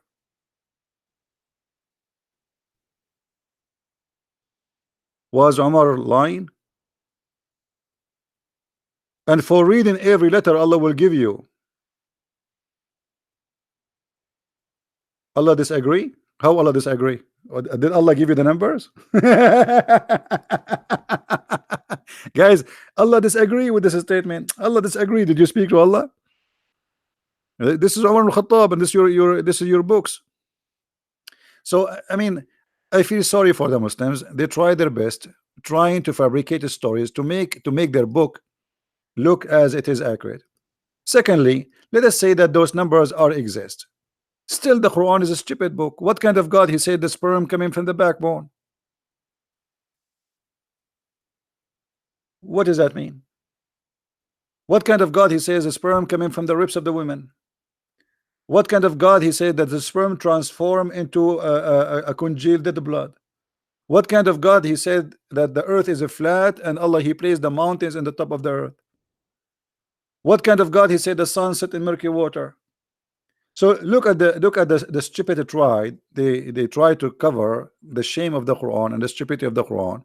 They start playing with numbers, trying to make a calculation. Nobody will follow after it unless you are good in mathematics. And I'm sure you will find that it's a lie. The same as I did with number 19. But the Quran itself is a book of shame and stupidity. So now if I make a book have perfect numbers as you claim, that will make it from God? What if it's from Satan? And all the numbers you gave me is not true. All of them.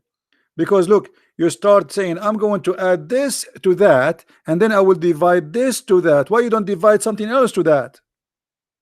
So you start trying to come with the formula which make it look like as you wish. But that formula is a lie. So now where we have the more than 80 to 90% of the Quran, where they go? What happened? The answer is very simple. Aisha, she said the goat ate a lot of the Quran.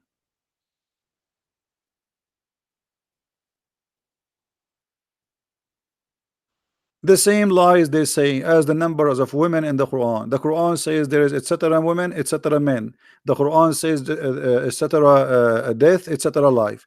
We calculate the numbers, we find all of them they lie.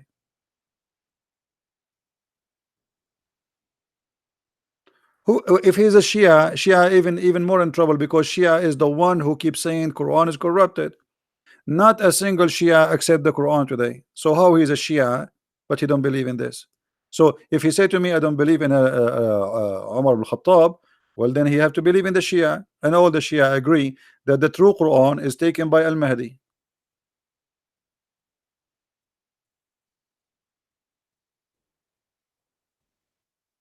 Are you a Shia Muslim, Prince? Muslim, are you a Shia? Say a Shia, and I will show you the corruption. I will show you all your books. All the Shia books agree that the Quran is corrupt. And not only that, I can show you tons of Shia videos explain why the Quran. Okay, you are a Sunni. So here we go. I showed you Sunni reference.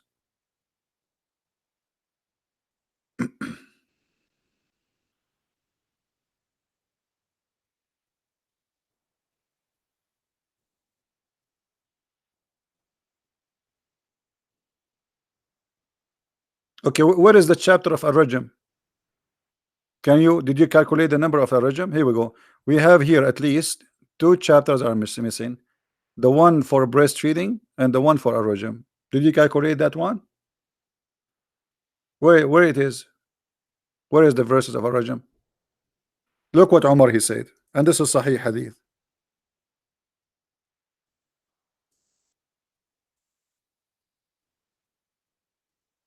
Do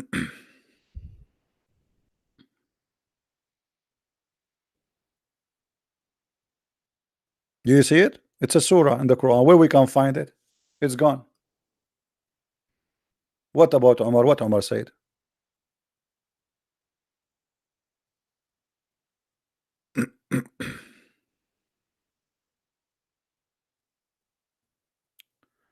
Read with me. Umar said, I am afraid that after a long time has passed, people may say, we do not find the verses of Ar-Rajm. Guys, did he say verses? Did he say verses? That's mean this is mentioned many times. It's not one verse. Verses. Okay, where are they?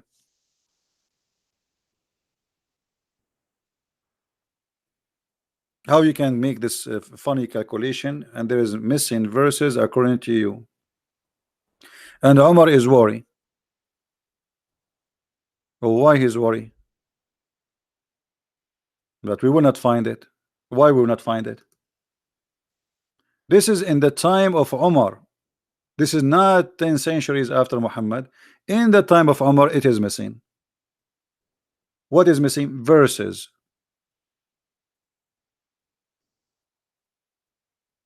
Do you like to add those verses to your calculation to make it more fit?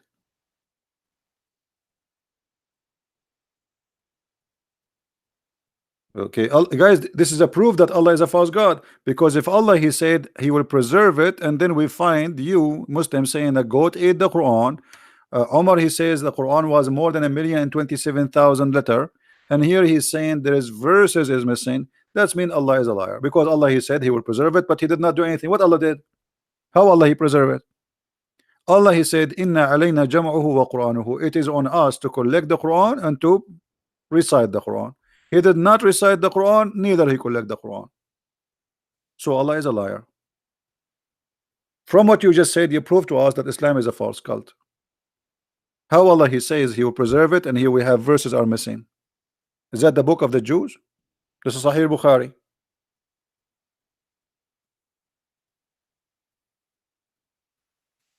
Do you like to add those verses to your calculation, Mr. Muslim Prince? Maybe that will make additional miracle now. And as you see, it says verses, not the verse. Verses. Add to that the verses for breastfeeding for adult 10 times. Add to that the verses for 5 times breastfeeding.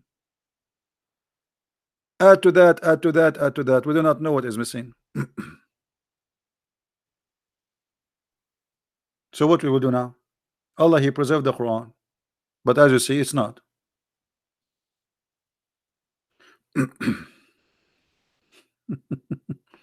You are just a stupid idiot. You repeat the same thing. We got you busted already. And adding numbers to make a calculation, that's stupid to try even to. You remember the guy Rashad Khalifa from Arizona, the Muslim, who come with the 19 number? The Muslim killed him. Do you know why? Because he took a lot of verses out of the Quran to make his calculation work. And actually his calculation is a lie. I get him busted in 2 seconds. Or what you say, I'm sure if I sit and I study the numbers you gave me, we will find that it's stupid. But anyway, number 57 is not in the middle of the Quran. It's not even.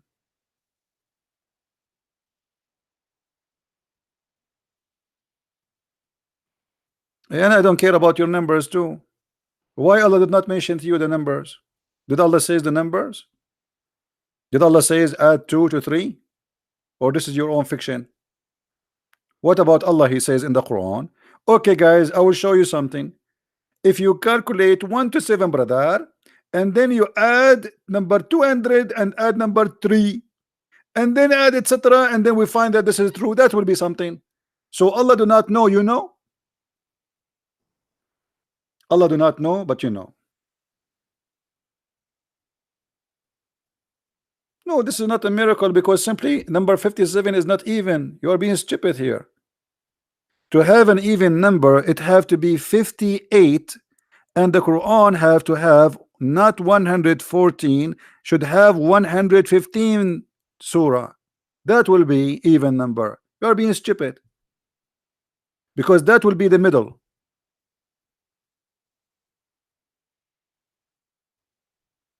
The middle of the Quran.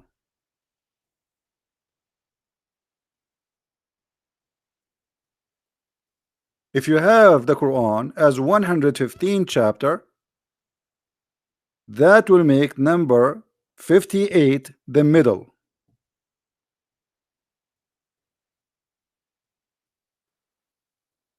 In the same time, who is the one who made the Quran 114 chapter? Can you give me his name? According to the Quran of Ibn Mas'ud, there is no chapter of Al-Fatiha. Is that correct, Muslim? Muslim, is that correct? Is it true in the Quran of Ibn Mas'ud there is no Al-Fatiha?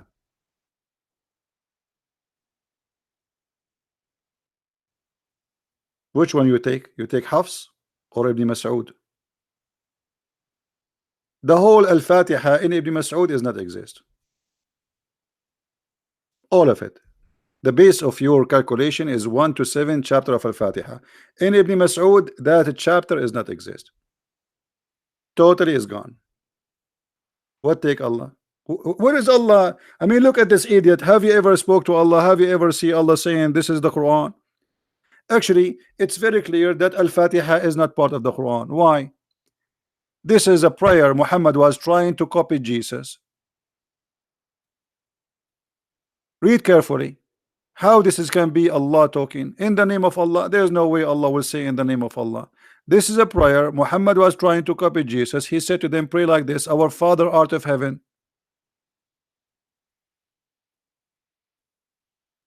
This is Al-Fatiha of the Christians. Muhammad was trying to copy them. This is why Ibn Mas'ud did not add it in the Quran, for this is nothing but a prayer Muhammad he was teaching the Muslims to say it.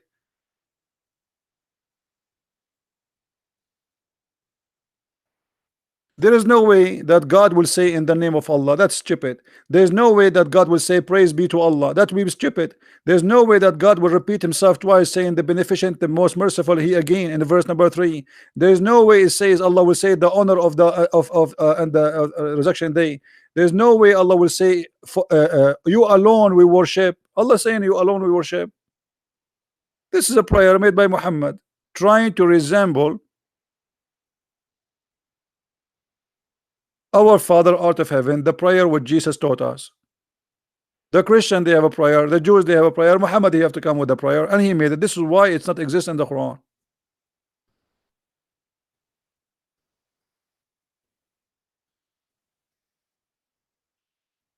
And not only that, do you speak Arabic, Muslim Prince? Have you ever heard of a stupid God like this before? Since when in Arabic we have a word, it's called bism. Your God Allah do not don't speak Arabic. In Arabic we don't have bism, we have bi'ism. Look what we have here. We have bism. Since when we have bism? What is that? It is bi'ism. There's an alif here. Okay, isn't this a mistake?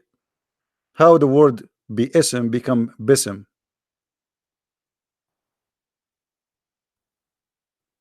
Hmm? I will tell you why.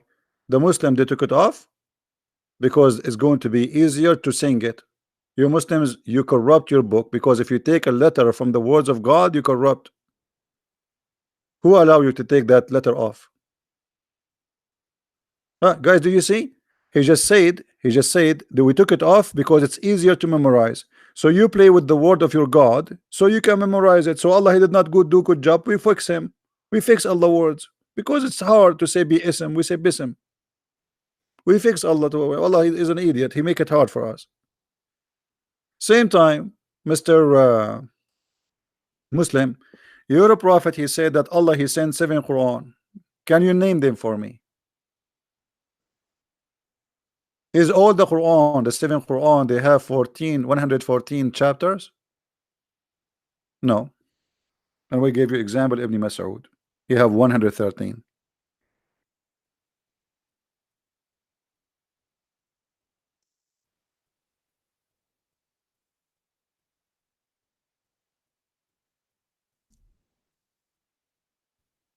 Where is the 7th Quran? I want the 7th Quran. What happened to the 7th Quran? The Quran is preserved, right? Okay. Where are they?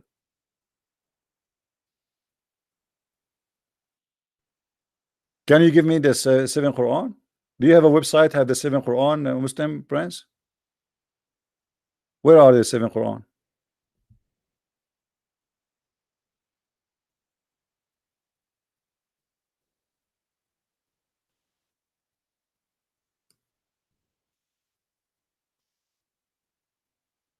Are you there? Isn't it Allah here preserve the Quran? Okay, we should have 7 Quran equal to each other. Where are they?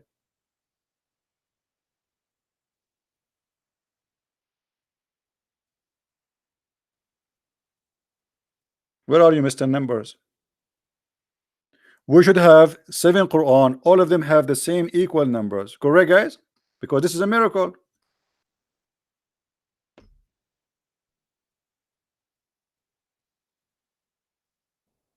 Look at this, guys. I mean, look at this stupidity. Guys, look at this. Look at this. Muslim, I'm not trying to insult you, but this is stupid of you to say. Guys, look at this. He just admitted that Muhammad, he kept asking for 7 Quran. So Allah revealed it. But after Muhammad death, Abu Bakr kept only 1 Quran. So why you say to us the Quran is preserved? Allah gave you 7, you destroy 6. Who gave you authority? If Muhammad asked for 7, that's mean there is 7 is needed. Who is Abu Bakr to destroy 7 Quran? Let me take a snapshot of this. I'm going to post it in Skype, in Facebook.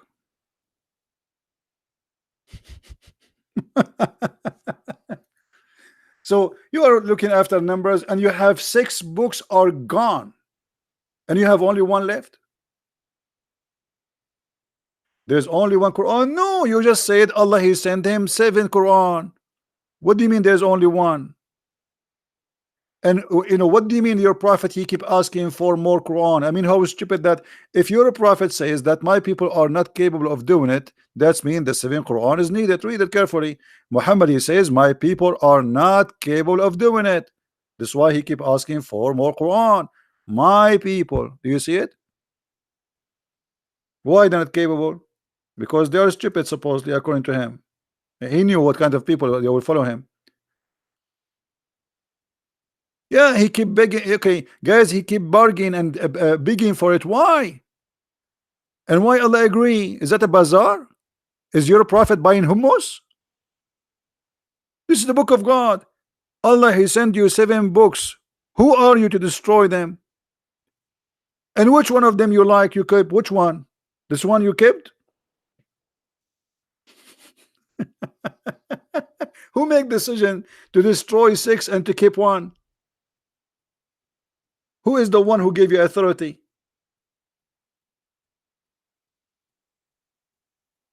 So you are busy with the numbers, which is false and stupid.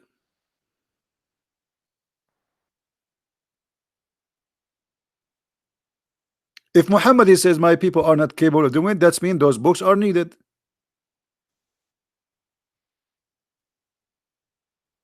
Allah was nice to Muhammad, guys. Allah was nice to Muhammad. So if Muhammad asked for 8 Quran, he will give him. It's like a, it's like, it's like a tomato.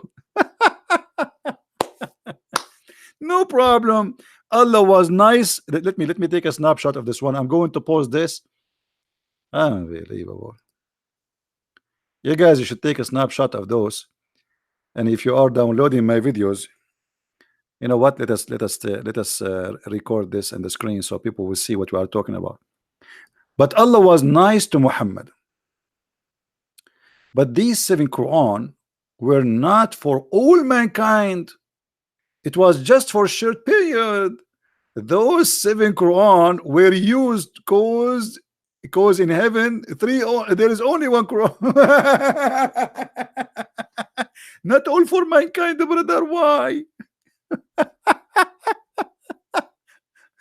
Muhammad says my people, which mean my followers. What do you mean not all mankind?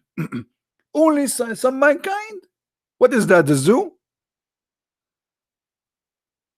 Look how silly you are, going after a brother number 57, brother. We add number 2 and then we add number 3, and when we divide them in 1 to 7, brother, and then we come with the number of in the even and odd.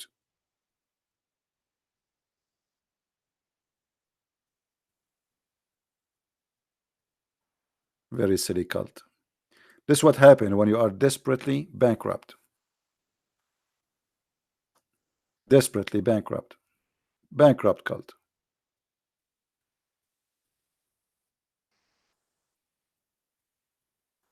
And now we don't have them. And you admitted that Abu Bakr destroyed them all. Abu Bakr is your God. Zakir Naik, don't repeat, otherwise I will ban you. Come on, I saw it once, first time, second time.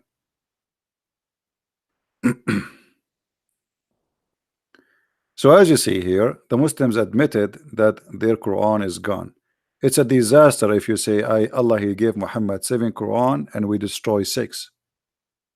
And when you say to us that those are not given to all mankind, that is even making it more stupid. And where Muhammad, he says this is not all for mankind. And what do you get with this fabrication?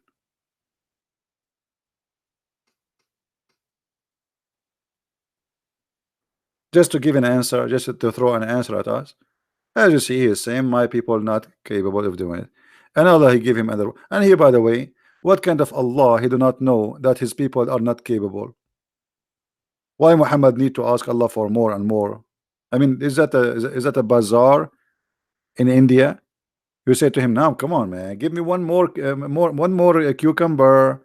It's not enough for my salad. My people cannot make salad with those cucumber. We need more. Give me one more. He gave him one more. Come on, man, give me one more. My people cannot make a salad with one cucumber. Give me 2 with one more. And then he give me more. Don't Allah knew that he needs 7? What about, okay, I give you 7. What is this? The angel come back and says, okay, Allah agreed to give you one more Quran. Oh, I ask Allah for burden because my people are not capable. What is this? I thought Allah is all knowledgeable.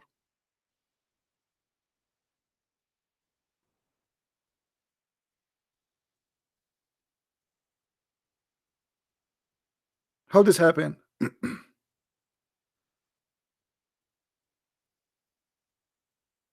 So big news about too much like noise, sorry, about the Quran is being preserved, but the Quran is stupid, and all the proof showing us that Muslims destroy their by own their hands their Quran according to them. Do you? But you have to agree with me that there's only one Quran in the heaven, not seven. You see, this is stupid of you to say that there's only one Quran in heaven. There's no heaven of Allah and there's no Quran in heaven. Prove it. I mean, you have to agree with me as if we saw it. Secondly, if there's only one Quran in heaven, that's mean the sixth Quran, additional Quran, which Allah He sent, is fabricated because there are not Quran.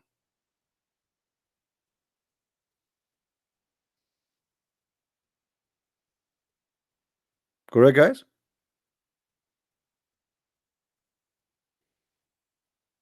As long there's only one, so Allah was sending him what? Fake copies? Counterfeit? He was fooling Muhammad that he gave him additional Quran? There's only one Quran, brother, in heaven. You have to agree with me. Yeah, we agree together, brother. We went there together and we saw it there. And by the way, the Quran in heaven, according to your prophet, Allah He put it between the eyebrows of the angel Israfil. Is that correct? True story, brother. And the frame of the tablet of Allah, which is very big, brother, is between the eyes of Israfil and decorated by rubies. Stupid cult. What do you mean what? Isn't it Allah He put his tablet between the eyes of Israfil? Which means Israfil, if he tried to read it, he will have a cross eyes. So Allah was giving Quran to Muhammad according to you, fake Quran, because the only true Quran is one. The rest is what? But Allah was changing, playing games. No, I will not show you. You speak Arabic, search for it. Type in Google right now. اللوح المحفوظ بين عيني إسرافيل. Let me teach you as you speak Arabic.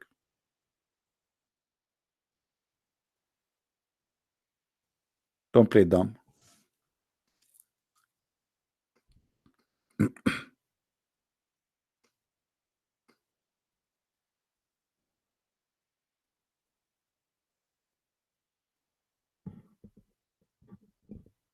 And by the way, what he just said, this is very important because it's proved to us that Muhammad is a false prophet. Because if he just admitted that the true Quran is the one written in the heaven, that means the additional 6 Quran was given to Muhammad are a counterfeit and they are fake. Which means Allah was lying to Muhammad. Muhammad keep asking for more Quran, and Allah gave him nothing. You believe it? What Allah gave him? Fake Quran. Muhammad asked for more Quran. Muhammad he received fake Quran because only there's only one Quran, brother. This is what Muslim Prince he said. What a stupid cult. But anyway, guys, I think we have enough for today. They are just made up by Allah. Guys, did you see this? I mean, is this guy taking hashish? He just said they are made up. Allah sent Muhammad 7 Quran made up. I need to frame this. I'm going to frame this and put it in my living room. They are just made up by Allah on that moment to recite some verses in different ways.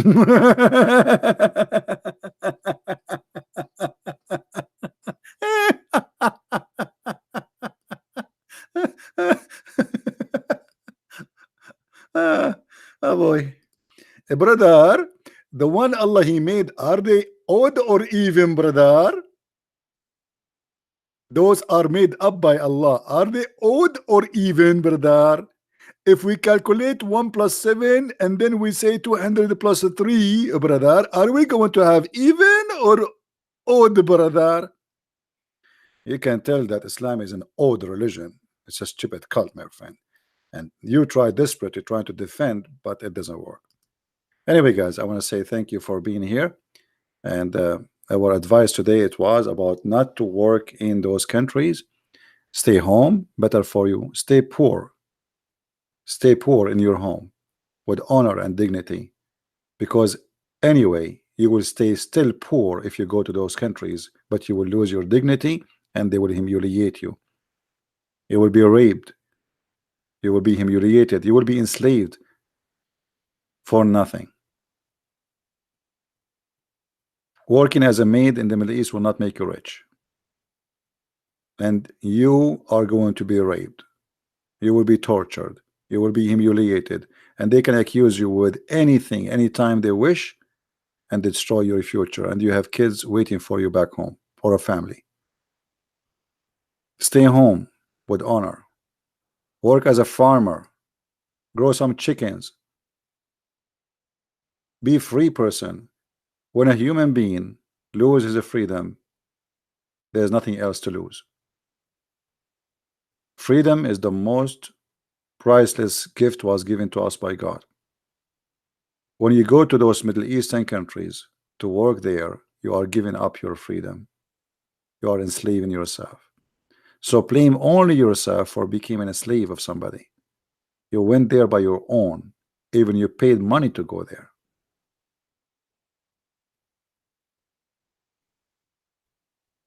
And I did my duty to share with you the truth, and the truth will set you free. So I want to say, guys, thank you very much for being here. May the Lord bless you. Feel free to download the video after we finish. We will not keep it for long, as you know. Thank you and take care. Bye-bye.